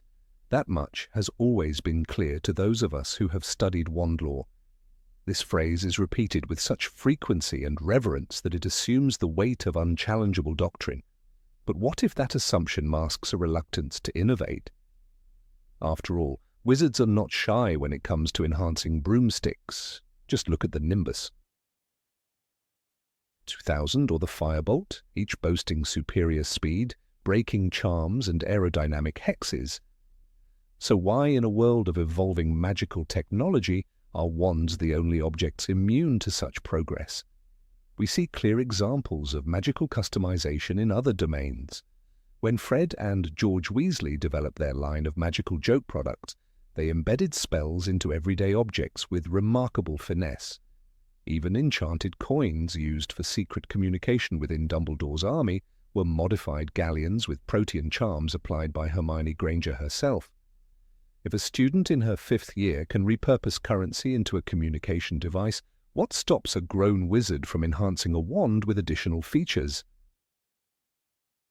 The stubborn unchangeability of wands seems almost paradoxical. Consider Mad-Eye Moody's magical eye, which allowed him to see through walls and disillusionment charms. It was a magical prosthesis that extended his senses beyond natural limits. Yet even someone as seasoned and unorthodox as Moody never attempted to affix enhancements to his wand. His magical eye received all the innovation, while his wand, presumably, remained unmodified. There is a strange reverence around wands that borders on superstition. The notion that altering a wand would somehow offend it is never explicitly stated in the books, but it lingers in the air like an unspoken rule. Perhaps this is why wizards prefer to buy new wands rather than repair old ones when damaged. Ron Weasley's broken wand in Chamber of Secrets was held together with spellotape, a crude solution that resulted in chaotic spellwork. When he finally received a new wand, everything changed. The logic here is revealing. Wands are not to be tampered with, even in emergencies. One might think that carving a more ergonomic grip, adding an enchantment for steadier aim, or embedding protective runes could improve spellcasting. Wizards wear enchanted cloaks, eat self-heating meals, and store entire tents in their pockets. The magical world does not lack for creativity or practicality, and yet no one seems to question the rigidity surrounding wands. Not even the brightest innovators like Albus Dumbledore or even Gellert Grindelwald are ever noted for modifying their wands beyond what wand law allows. In fact, when a wand is altered even slightly, the consequences are monumental. The Elder Wand, for instance, is a symbol of unyielding loyalty. Its allegiance shifts only with death or conquest, as if punishing any attempt to circumvent the bond between wand and wizard. This fierce loyalty is never questioned, only obeyed. But again, is it the wand that is so unbending, or is it the culture of wand law that discourages any tampering? The books give us at least one character who does attempt something different, Victor Crumb, who voices disapproval of Gregorovich's wand-making style. He prefers traditional methods, indicating that even within wand law there are factions and differing philosophies. This implies that modification, or at least deviation, is not unheard of, but what we never see is a wizard who dares to actually modify their own wand post-purchase. Wands, unlike brooms or books or even magical homes, seem untouchable. Draco Malfoy's wand is taken by Harry during their skirmish at Malfoy Manor. Later, Harry uses it effectively. This fact challenges the dogma that a wand only works well for the one it chooses. If wands can adjust over time or under certain conditions, what stops a wizard from purposefully calibrating one to better suit their needs? Why not modify the wand's tip to specialize in elemental magic, or insert a focus crystal to amplify long-distance spells? These concepts are common in other fantasy traditions, but strangely absent in J.K. Rowling's world. The most bewildering part of this mystery is how much effort wizards are willing to invest in other magical enhancements. Remus Lupin used an enchanted trunk with multiple compartments. Arthur Weasley embedded Muggle objects with magical upgrades.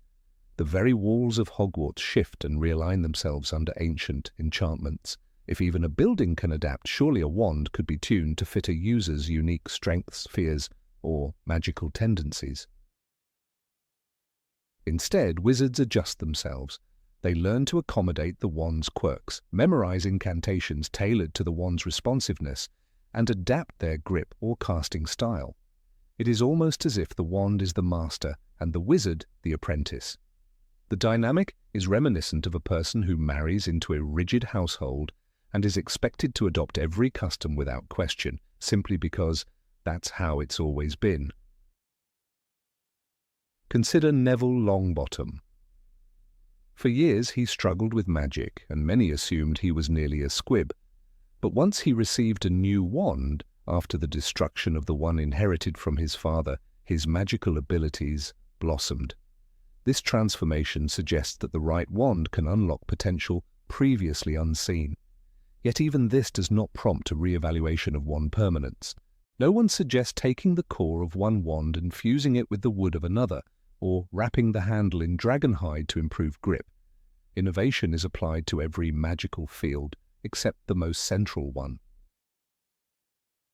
This rigid tradition would make more sense if wand makers themselves were infallible, but even they are fallible humans, guided by rules, instincts, and commercial practices.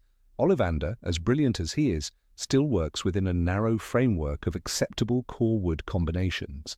There's no evidence he ever tried inserting two cores or combining woods to create a hybrid wand. The field seems to operate under the belief that tradition equals truth. In truth, this rigidity is cultural, not magical. The fact that most wizards never even question their wand's limitations reflects a broader theme in the wizarding world: resistance to change. The Ministry of Magic is slow, bureaucratic, and reluctant to reform. Hogwarts still teaches subjects that haven't evolved in centuries. The use of quills and parchment persists despite the existence of dictation charms. In such a world, the unmodified wand fits perfectly. And yet the very nature of magic is transformation. A spell alters something, a potion changes its drinker, an enchantment bends reality. Magic is, at its core, a defiance of what is. So why is this philosophy so rarely applied to the wand, the very medium through which magic flows? Perhaps there is fear. The wand is a volatile object. When Lucius Malfoy tried to draw his wand during a confrontation with Harry and Dobby, it was snapped mid-air by Dobby's magic. Wands can backfire, rebel, even explode. Tampering with them may risk dangerous consequences, but the same could be said of brewing a complicated potion or enchanting a powerful object. And yet these fields are filled with risk-takers and visionaries. The absence of such figures in wand modification is suspicious. In the end, the answer may lie in the power dynamics of magic itself. The wand chooses the wizard not merely because of compatibility, but because of control. It sets the terms of the relationship. In this light, modifying a wand would be viewed as a betrayal of trust, an act of dominance rather than partnership. This unspoken contract keeps wizards in line, not by force, but by faith in tradition. Harry Potter, after defeating Voldemort, decides to return the Elder Wand to Dumbledore's tomb. He does not keep it, despite its power, and chooses instead to mend his original wand. Even in victory, he submits to the old ways, reinforcing the idea that wands are not tools to be upgraded, but sacred extensions of identity. This act, while noble, also ensures that the cycle remains unbroken. If anything, the wizarding world's refusal to modify wands may be its greatest act of magical conservatism. A world capable of growing bones overnight, creating unbreakable vows, and turning time itself into a loop remains oddly paralyzed when it comes to personalizing the tool that connects magic to the self. Wizards live in a world of endless possibilities, except when it comes to the very object that grants them access to those possibilities. That, more than anything, is the true enigma of the wand. Number 23, why don't wands have a memory of used spells? Of all the mysteries in the wizarding world, none are more curious and quietly unsettling than the true nature of a wand. Wizards speak of them as companions, extensions of the self, bonded objects of deep magical affinity. And yet, when one looks closer, a disturbing contradiction arises. Wands channel energy, unleash power, and obey the will of their masters, but they do not remember. They serve as vessels, not as witnesses. The question then refuses to vanish. Why don't wands retain a memory of the spells they cast? In a world where portraits talk, where goblets can detect poison, and where enchanted maps trace footsteps in real time, the absence of any memory function in wands seems like a glaring oversight. A wand like Harry Potter's, which saw intense use over several years, performed hundreds of spells, from life-saving disarming charms to powerful defensive enchantments, and yet when inspected, held no clear record of this activity. It is as though every spell evaporates from the wand's awareness the moment it leaves the tip. Consider the Triwizard Tournament. When Harry duelled Voldemort in the Little Hangleton graveyard, their twin wands connected through the rare phenomenon of priori incantatem. The golden thread of energy that bound them was not just a magical anomaly, it forced the wands to regurgitate one by one the spells last performed. The shadows of Cedric Diggory, Frank Bryce and Bertha Jorkins emerged, grim echoes of the wand's actions. But this reverse chronology was only possible because of the twin core, a phoenix feather shared by both wands. The implication is chilling. If this rare condition hadn't existed, Voldemort's wand would have given away nothing, no trace, no confession, no memory.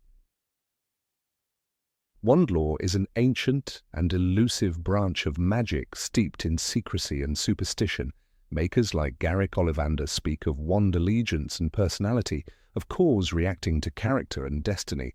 But when pressed on whether a wand can retain a history of its use, even Ollivander becomes vague. The wand chooses the wizard, he insists. It is not always clear why. He offers no insight into whether the wand remembers the wizard after the choosing is done. This gap in magical understanding is not just academic. It has real-world consequences. In the investigation following the Battle of the Department of Mysteries, when Dumbledore faced questioning over Harry's account of events, no wand was consulted. The spells cast by the Death Eaters or even by members of the Order could not be traced through their wands. Everything rested on testimony and loyalty. In a more advanced magical society, wands would have been examined like forensic tools.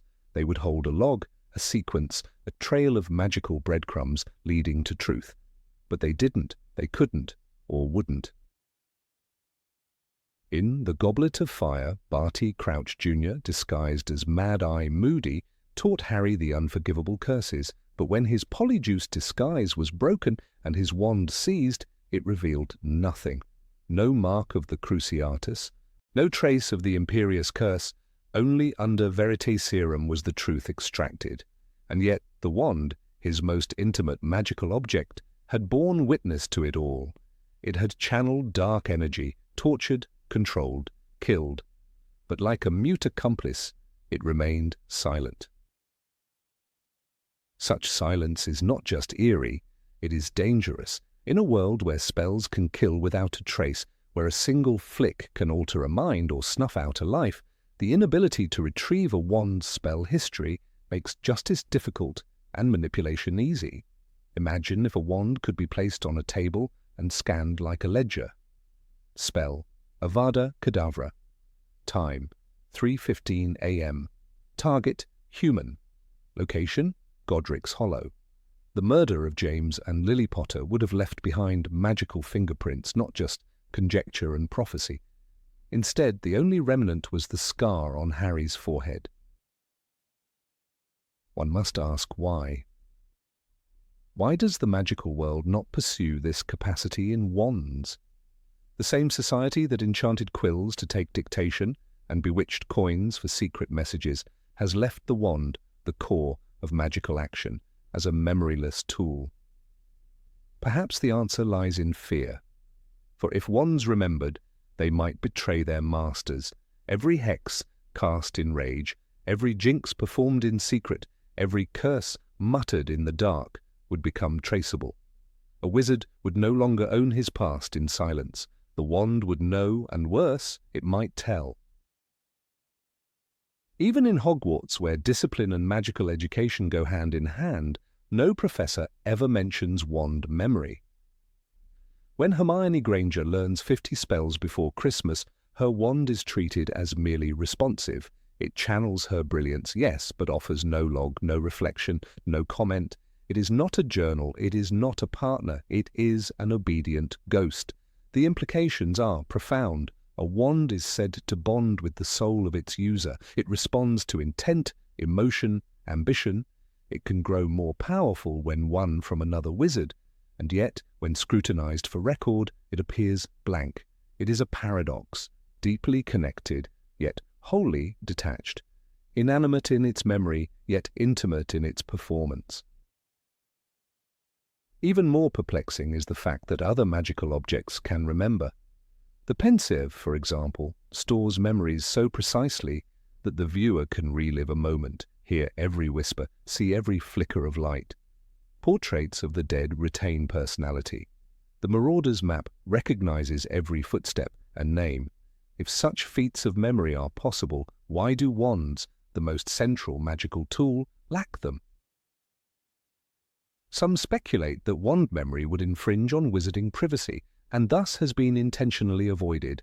After all, the freedom to use magic without oversight is part of the culture. The trace applied to underage wizards is itself a cause of contention, but even this logic fails under scrutiny.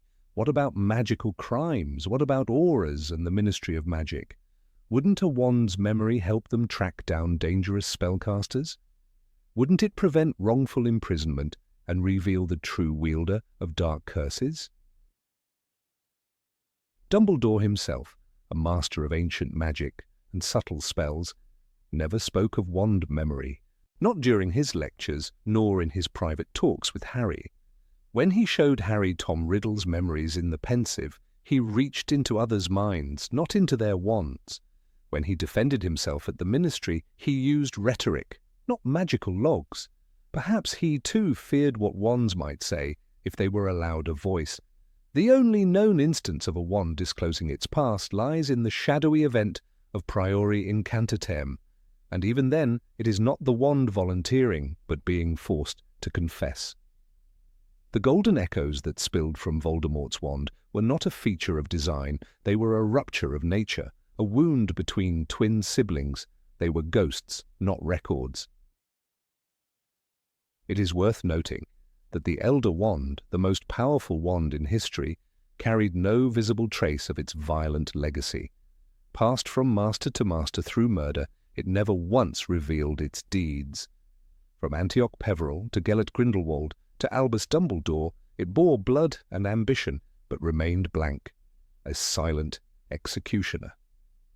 Had wand memory existed, Harry might have spared himself much suffering.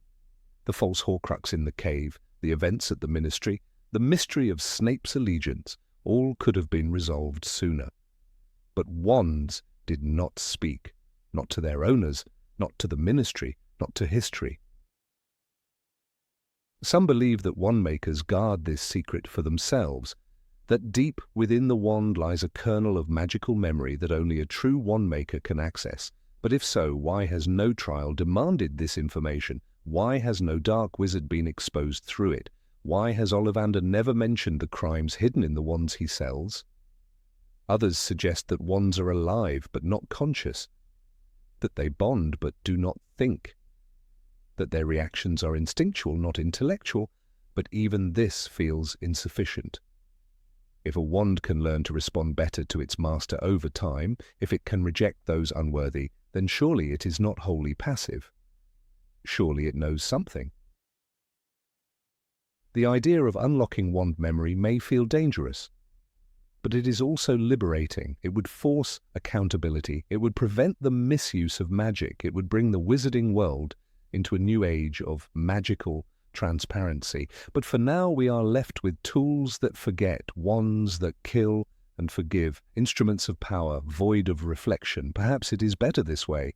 Perhaps the magic of a wand lies not only in what it can do, but in what it chooses not to reveal.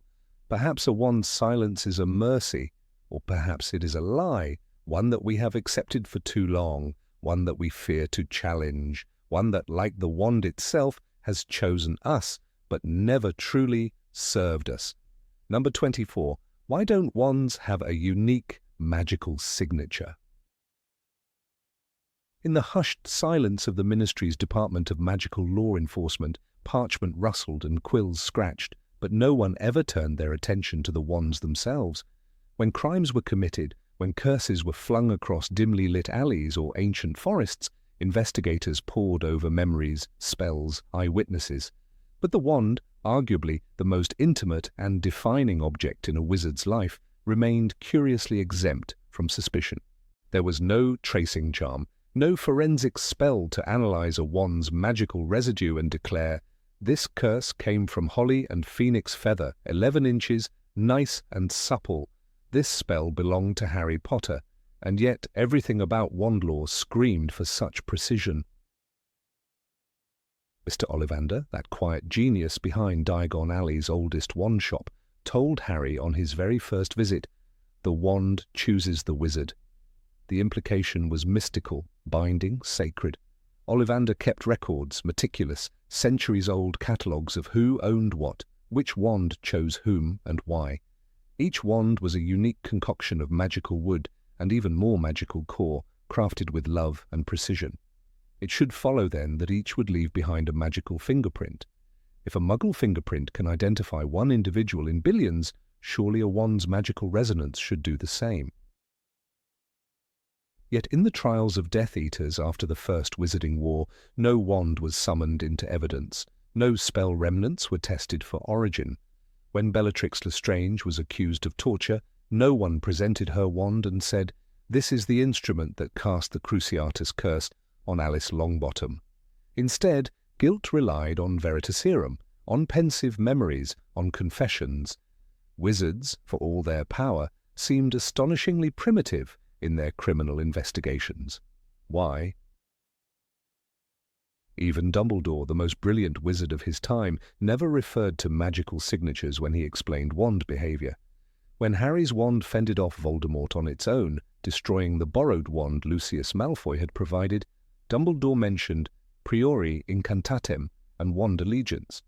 But never did he say, "Your wand's signature overwhelmed his." In fact, the concept of magical residue appeared only once in a meaningful way during the battle in the cemetery in Goblet of Fire. There, priori incantatem exposed Voldemort's wand's last cast spells. But even that was not treated as a method of identification, only a phenomenon caused by twin cores.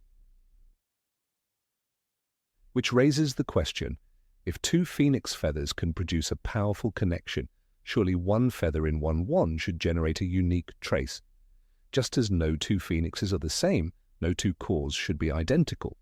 Yet magical society operates without this logic. In a world where apparition can detect intrusions and owls can travel across continents with uncanny precision, it is baffling that wand signatures remain undocumented. It is not for lack of magical complexity. When Hermione Granger hexed Marietta Edgecombe in Order of the Phoenix, the word sneak erupted on the girl's face in boils. That jinx came from a specific wand wielded by a specific witch. But if Marietta had accused someone else, there would be no way for investigators to prove otherwise. There was no residual echo from Hermione's wand, no aura tracing the magical fingerprint to her. Even the Marauder's map, a masterpiece of magical tracking, showed the names of people, not the movements of their spells. If every wand left a unique magical residue, it would be an investigator's dream. Imagine a ministry task force equipped with spells to detect the exact composition of a curse, its wand origin, core, wood, flexibility, and cross-reference it with Ollivander's records. Crimes could be solved without questioning traumatized witnesses, innocents could be spared months in Azkaban, and the guilty, even if masked or disillusioned, could be brought to justice.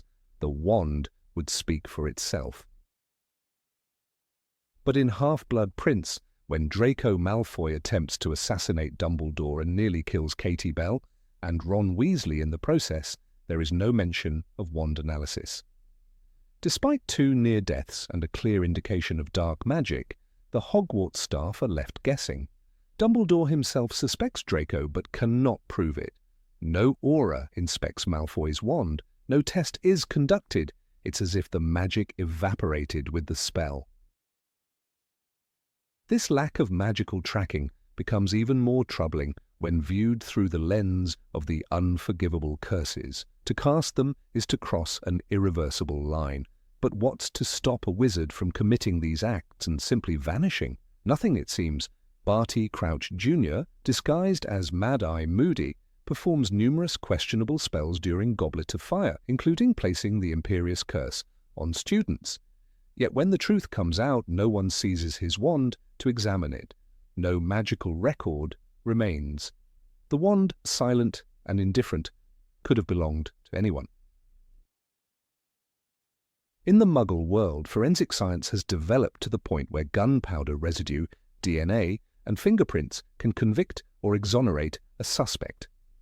Wizards, with all their ancient knowledge, seem almost willfully blind to such possibilities. Why isn't there a spell to detect the magical DNA of a wand's casting? Even a ghost of a signature would suffice. Surely, if ghosts themselves linger after death, traces of a spell should linger after casting. The case of Sirius Black highlights this flaw painfully. Accused of killing 12 Muggles with a single curse, he is sent to Azkaban without trial. But what of his wand? Could it not have been examined? Was the explosion truly his? A single magical fingerprint might have revealed Peter Pettigrew's treachery. But the Ministry of Magic, for all its bureaucracy and surveillance, did not pursue such evidence. Either they lacked the means or they lacked the will. Ironically, Voldemort himself understood the importance of wand allegiance. When he learned of the Elder Wand's power, he went to great lengths to trace its ownership. But even he never attempted to track the magical traces it might have left. He relied on wand lore, on kill count, not on magical residue. When he murdered Snape, believing it would make the wand his, he ignored the deeper truth. The wand's loyalty followed intent, not death. Yet never did he question whether Snape's wand might reveal what it had last cast. That idea simply did not exist. Perhaps there is a deeper reason. Perhaps magical society avoids this level of scrutiny not from ignorance, but from fear. To acknowledge a wand's signature would be to open Pandora's box.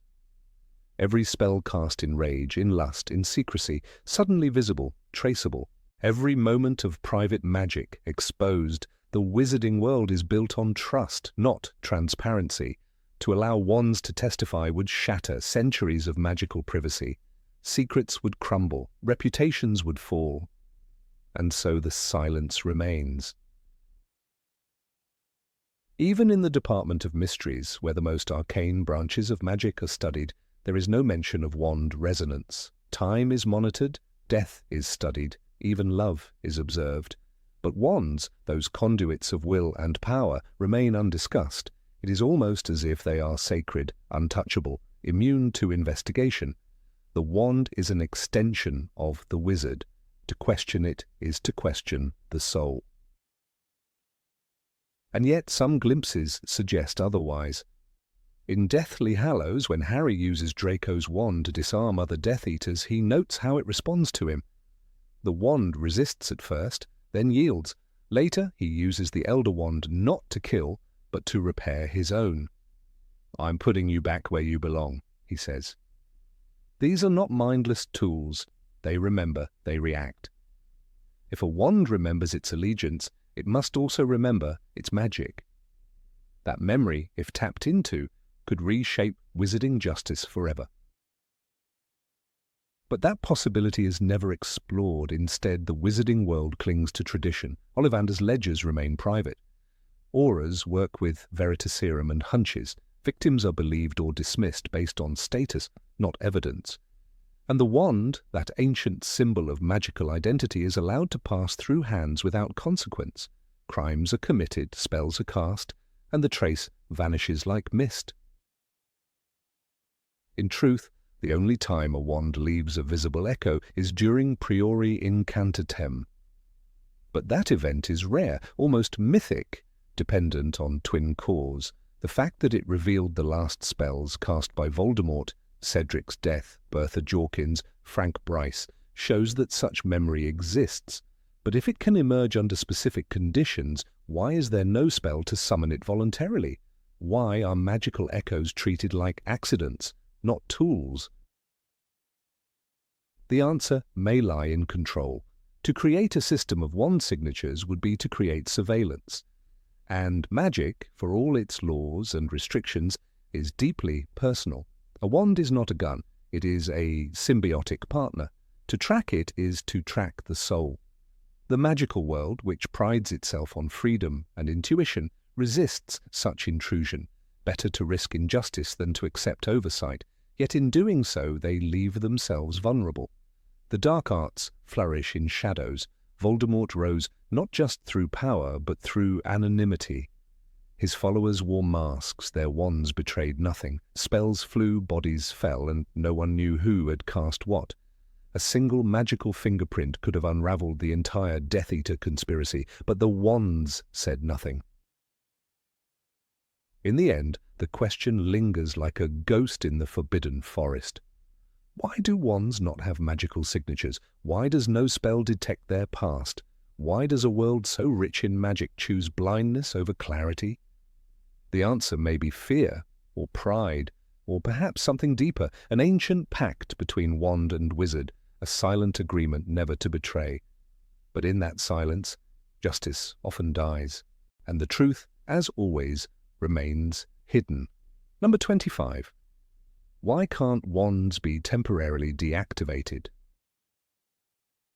Of all the enigmas within the wizarding world, none feels more quietly disturbing than the unquestioned trust placed in the tiny slivers of wood that channel pure, magical energy. Wands are not just tools, they are extensions of the self, amplifiers of power, instruments of intention. And yet, despite their capacity to maim, transform, or kill with a single flick, they are offered no safeguards, no mandatory controls. Why is it that something so inherently dangerous comes without an off switch? Harry Potter first learns about wand ownership through Ollivander's shop, where wands choose the wizard. But even this sentient matching process doesn't include any discussion of safety. No magical fingerprint, no authorization protocol. A child leaves the shop with a highly reactive magical item capable of incinerating curtains, summoning serpents, or knocking out classmates. When Harry accidentally causes glass to vanish at the zoo before owning a wand, it's considered untrained magic. But once the wand is in his hand, he gains a focus for destructive force that no ministry enchantment seeks to limit, unless after the fact. In Harry Potter and the Order of the Phoenix, we see just how quickly things can spiral. During the battle at the Department of Mysteries, students, teenagers, cast stunning spells, binding jinxes and curses at Death Eaters in a frantic flurry. There is no mention of wand safety protocols. When Neville Longbottom's wand is broken, it becomes a tragedy, not a blessing. Had there been a spell to deactivate all wands in the area as an emergency lockdown, perhaps Sirius Black would have lived. But such a concept simply does not exist in the magical world's design. Consider Sirius Black himself, a man imprisoned for over a decade in Azkaban. When he escapes, the wizarding world panics not only because he is dangerous, but because he might be armed. Yet no one suggests that wands be warded or sealed with a magical lock. Auras don't speak of wand neutralization spells. There are no security enchantments to deactivate a wand remotely. Instead, law enforcement depends on capturing the wand's wielder, which often means dueling, a deeply inefficient, risky approach when alternatives should be imaginable. In The Goblet of Fire, when Barty Crouch Jr., disguised as Mad-Eye Moody, turns Draco Malfoy into a ferret, McGonagall storms in and demands an explanation. "Is that a student?" she cries. "Is that a student in there?" No disciplinary mechanism prevents a professor from whimsically transfiguring a child. The only thing that stopped the act was another adult walking in. Imagine if Hogwarts issued spells to temporarily lock wands within the castle unless during sanctioned use, spells that could be lifted only during class hours or by headmaster approval. The Marauders might never have learned how to torment Severus Snape if such controls had existed. Dolores Umbridge's reign at Hogwarts illustrates another disturbing aspect. She forbids the practice of defensive spells and takes control of the curriculum, but never once tries to disable students' wands. Even the Inquisitorial Squad retains full magical power. Had there been a way to magically suspend a wand's activity, Umbridge might have ensured her authority unchallenged. Instead, she has to rely on fear and surveillance. The very absence of wand deactivation creates an environment where power must be maintained through oppression rather than intelligent regulation. In Azkaban, Dementors are the main defense, but prisoners are not given wands anyway, so why isn't there a spell that if someone does smuggle one in, renders it useless until further notice? Imagine if Sirius had managed to bring his wand with him into prison. Would the Dementors have stood a chance? This glaring lack of precaution underlines how much the magical world operates on the assumption that controlling people is easier than controlling the tools they use. It's a dangerously naive notion, especially in a society built around wand-based spellcasting. The events at Malfoy Manor proved that even in captivity, a wand remains lethal. Bellatrix Lestrange interrogates Hermione with the Cruciatus Curse. No one thinks to disable Bellatrix's wand beforehand. It remains active in her hand, a deadly extension of a mind unhinged. How different might the scene have been if the Order had possessed a standard incantation that blocked a wand's core from channeling magic? Why is there no analogue to a safety on a gun, a simple switch that says, "This wand cannot currently cast"? Even the Triwizard Tournament offers no insights into wand regulation. Each champion faces dragons, mermaids, and mazes armed to the teeth with no oversight. When Harry's wand connects with Voldemort's in the graveyard, producing priori incantatem, no protective measures had ever been established. The wand acted as it was designed to, loyal to its core and its master, regardless of the mortal stakes. Dumbledore, who surely knew more about wand law than anyone else alive, never suggests safeguards. The story of Ron's broken wand in The Chamber of Secrets may seem humorous, but it's a terrifying lesson in how malfunction, not moral code, is the only thing that can prevent a wand from causing harm. When Ron accidentally hexes himself, the audience laughs, but it proves that a wand only becomes safe when it no longer functions. Why should a broken wand be the only version of a deactivated wand available to wizards? During the escape from Privet Drive in The Deathly Hallows, several decoy Harrys are created using Polyjuice Potion. The real Harry flies through the sky, pursued by Death Eaters. Hedwig dies. Moody dies. In all that chaos, why didn't the Order have the ability to cast a global wand-blocking spell on the area, even for a short window, to force combatants into non-magical confrontation? The technology to regulate magic mid-air clearly exists. After all, the trace monitors underage magic everywhere. Why can't the trace be applied to detect aggression and lock a wand mid-spell? Even more alarming is the use of unforgivable curses. "You have to mean it," Bellatrix tells Harry when he tries the Cruciatus Curse. Yet there is no barrier, no magical vetting process. A student, if emotionally compromised enough, can perform a torture spell without any gatekeeping. That should chill anyone. Why isn't there a built-in restriction that prevents wands from performing these specific curses unless unlocked by the Ministry during aura training or wartime declarations? In The Half-Blood Prince, Draco Malfoy repairs the vanishing cabinet to allow Death Eaters to invade Hogwarts. As the school's supposed bastion of safety, why didn't it employ enchantments that automatically suspended all wand activity outside common rooms and classrooms at night? A system of magical checkpoints linked to the wands themselves could have prevented even the greatest tragedy, the death of Albus Dumbledore. Ollivander himself reveals that wands remember spells, that they develop affinity. If a wand can grow in power, in skill, and even shift its allegiance, like the Elder Wand, then why can't it be taught limits? Or, better yet, why can't society impose limits externally? Surely the same minds who created the taboo, a curse that tracks the utterance of Voldemort's name, could engineer a temporary lockdown spell, a wand that ceases to respond until a specific verbal key or magical token is offered. But again, this kind of magical regulation is strangely absent from the culture. The Elder Wand demonstrates the absurdity of unrestrained power. It passes from hand to hand, bonded by acts of violence. Its allegiance can change not through consent but through defeat. This dynamic makes wands dangerously alive and unpredictable. Yet no one argues that such an artifact should be sealed, neutralized, or even destroyed. Dumbledore keeps it hidden, but not disabled. He tells Harry, I was a shade more clever than most, yet never imagines a world where the wand's power could be voluntarily paused. The magical world's reliance on wand responsibility is both admirable and foolish.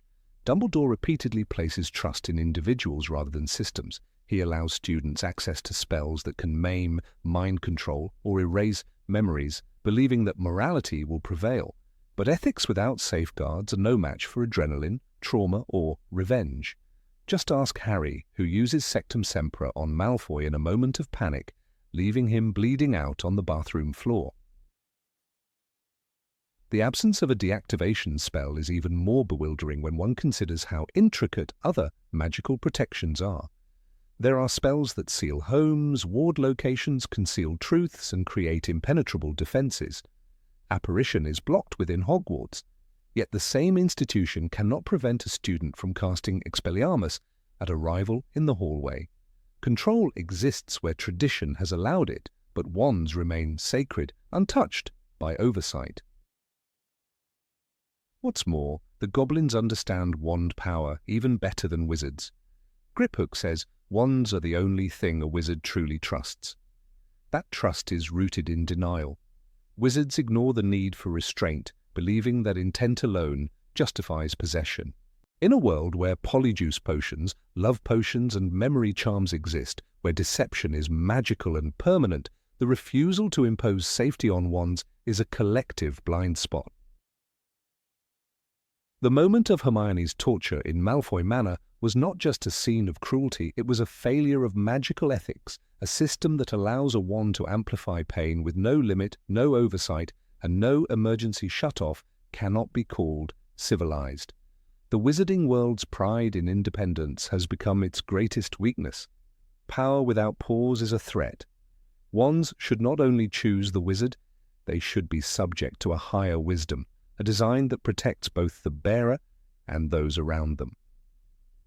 Number 26. Why does a wand still work for fake identities? No magical object is more deeply tied to the essence of a wizard than their wand. It is whispered in Ollivander's shop that the wand chooses the wizard, and we have seen this truth echo again and again, most famously when Harry's holly and phoenix feather wand bonded with him so uniquely that it rejected Voldemort's spells. And yet buried within the pages of the Harry Potter series is a question that defies the supposed sacred bond between wand and wizard, a quiet, uncomfortable paradox that few readers stop to confront. Why, in all the instances of magical impersonation through polyjuice potion, do wands continue to function without hesitation? If wands are so attuned to the identity of their owner, why does deception not disturb their loyalty? When Barty Crouch Jr. assumed the identity of Alistair Moody for an entire school year, his deception was not merely skin-deep. He replicated Moody's appearance down to the last grisly scar, his magical eye, even his manner of speaking. But at no point did the wand he carried, his own wand, not Moody's, falter in its spells. He taught defense against the dark arts, cast curses, manipulated the Triwizard Tournament, and even performed complex magic like the Imperious Curse with perfect fluency. There was no narrative signal, no wand backlash, no resistance to his fraudulent role. The wand, it seems, cooperated entirely, as though it had no concern for the truth beneath the disguise. Consider, too, the Ministry infiltration in Harry Potter and the Deathly Hallows. Ron Weasley, disguised as Reginald Cattermole, and Hermione Granger, transformed into Mafalda Hopkirk, entered the Ministry's inner sanctum while still using their own wands. Ron's disguise was complete. He even splashed himself to appear soaked, playing the nervous maintenance worker. But he still wielded his wand to cast non-verbal spells and shield charms. The wand did not hesitate, did not shudder in his palm, did not misfire. If wands are bonded to the soul, why was Ron's wand content to work under a false skin? This contradiction becomes more unsettling when compared with the book's other portrayal of wand behavior. After Draco Malfoy disarmed Dumbledore, the Elder Wand transferred its allegiance. After Harry disarmed Draco, it shifted again. This supposedly unbreakable loyalty, tied to ownership, dominance, and perhaps even magical signature, is a major plot point. Yet, when someone changes their appearance entirely and becomes a magical doppelganger, the wand remains oblivious. This cognitive dissonance gnaws at the law. It makes one wonder whether wands truly feel the soul of their master, or whether their magic is far more superficial. Some might argue that Polyjuice Potion does not alter the soul, only the body, but this assumption assumes that the wand perceives anything more than the flesh and movement of the user.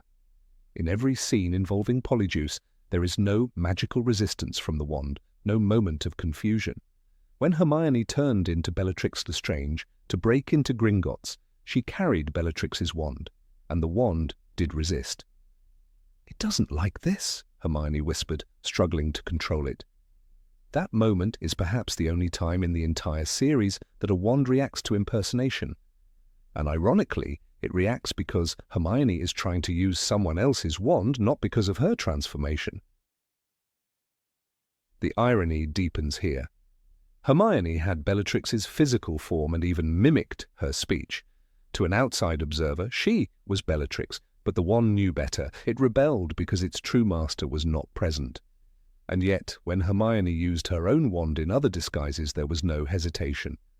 This shows that the wand does not analyze the outward appearance of the wizard. It responds to the hand and magical essence it is used to. But if that is true, then why do wands ever care who owns them at all? Why should the Elder Wand shift allegiance based on disarming, when in other cases, deception leaves the wand perfectly compliant? The answer lies in a grey and uneasy place. Perhaps wands do not recognize the soul in the romanticized way Ollivander implies. Perhaps they bond to something less poetic, a magical imprint, an aura, a frequency. This would explain why a polyjuiced wizard still commands their wand. Their magical imprint is unchanged. The potion alters bone, blood, skin, but not that invisible force that wands respond to. But if that's the case, what does it say about the supposed choice made by the wand? When Harry's wand chose him, was it recognizing his soul, or merely tuning into a signal? The situation with Barty Crouch Jr. is particularly telling. Not only did he perform advanced magic under disguise, but he also fooled Dumbledore, a master wizard known for sensing deception. The fact that Barty used his own wand while appearing as Moody, and did so without disruption, reveals that the wand's loyalty is not tied to truth, but to magical continuity. The wand doesn't see the lie, it doesn't question the illusion. It reacts to what it has always known. The core, the channel, the current. The soul, in the way we understand it, may not factor at all. Even more telling is when Harry uses Draco's wand near the end of the series. He doesn't disguise himself, he doesn't impersonate Draco, but the wand works, not because of physical resemblance, but because of dominance. The wand feels the shift in power and transfers loyalty. This makes wands less like spiritual companions and more like sentient tools, prone to obedience and conquest. Their allegiance is not based on ethics or awareness, but on conditions we don't fully understand, and which are clearly not disrupted by disguise or deception. So we are left with a paradox. Wands rebel when the wrong person uses them, but not when the right person pretends to be someone else. They care about magical identity, but not physical identity. They shift loyalty when overpowered, but ignore emotional or moral changes in their wielder. Ron Weasley could become a snivelling bureaucrat, and his wand would still cast a perfect Protego. Hermione could impersonate a bloodthirsty Death Eater, and her wand would emit gentle healing charms. The wand seems to care only that the hand gripping it is familiar, not that the heart behind it is unrecognizable. There is also the unnerving implication that a wizard could use this flaw to commit unspeakable acts under the veil of impersonation. Imagine a skilled wizard using Polyjuice Potion to imitate someone noble, someone trusted, and then using their own wand to unleash dark magic while protected by a false identity. The wand would not resist, it would not hesitate. It would not sense the wrongness of the act. There is no moral compass in the wood or the core. This, too, is quietly shown when Barty Crouch Jr., disguised as Moody, uses the Imperious Curse on students. His wand helps him do it, unblinking. The deeper one digs, the more wands resemble obedient dogs than wise partners. They bond, yes, they choose, yes, but they do not think, they do not judge, they do not question. The Elder Wand is coveted not because it is moral or loyal, but because it is powerful and easy to claim. Its allegiance is a matter of strength, not sincerity, and in the case of Polyjuice impersonators, the lack of wand protest is less a mystery and more a cold fact. Wands don't care about truth, they care about familiarity. Even the most emotional wands, such as Harry's, which destroyed Voldemort's borrowed wand in the Deathly Hallows, are not exceptions. That event was a unique consequence of twin cores and magical echoes. It was not about morality or identity, it was about resonance.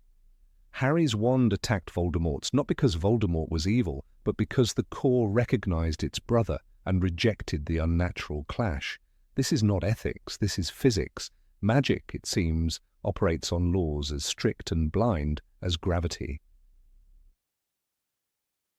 In this light, Ollivander's romantic language feels misleading. He speaks of the wand choosing the wizard as though it were a mutual love affair. But what he means is that the wand aligns with the magical signal it finds most compatible. It's a tuning fork, not a prophet. The wand does not know good from evil, truth from lie. It knows power, frequency, texture. When Crouch Jr. fooled the entire school, his wand hummed along in blissful ignorance, as loyal as ever. The wand was not duped. It simply never looked past the veil.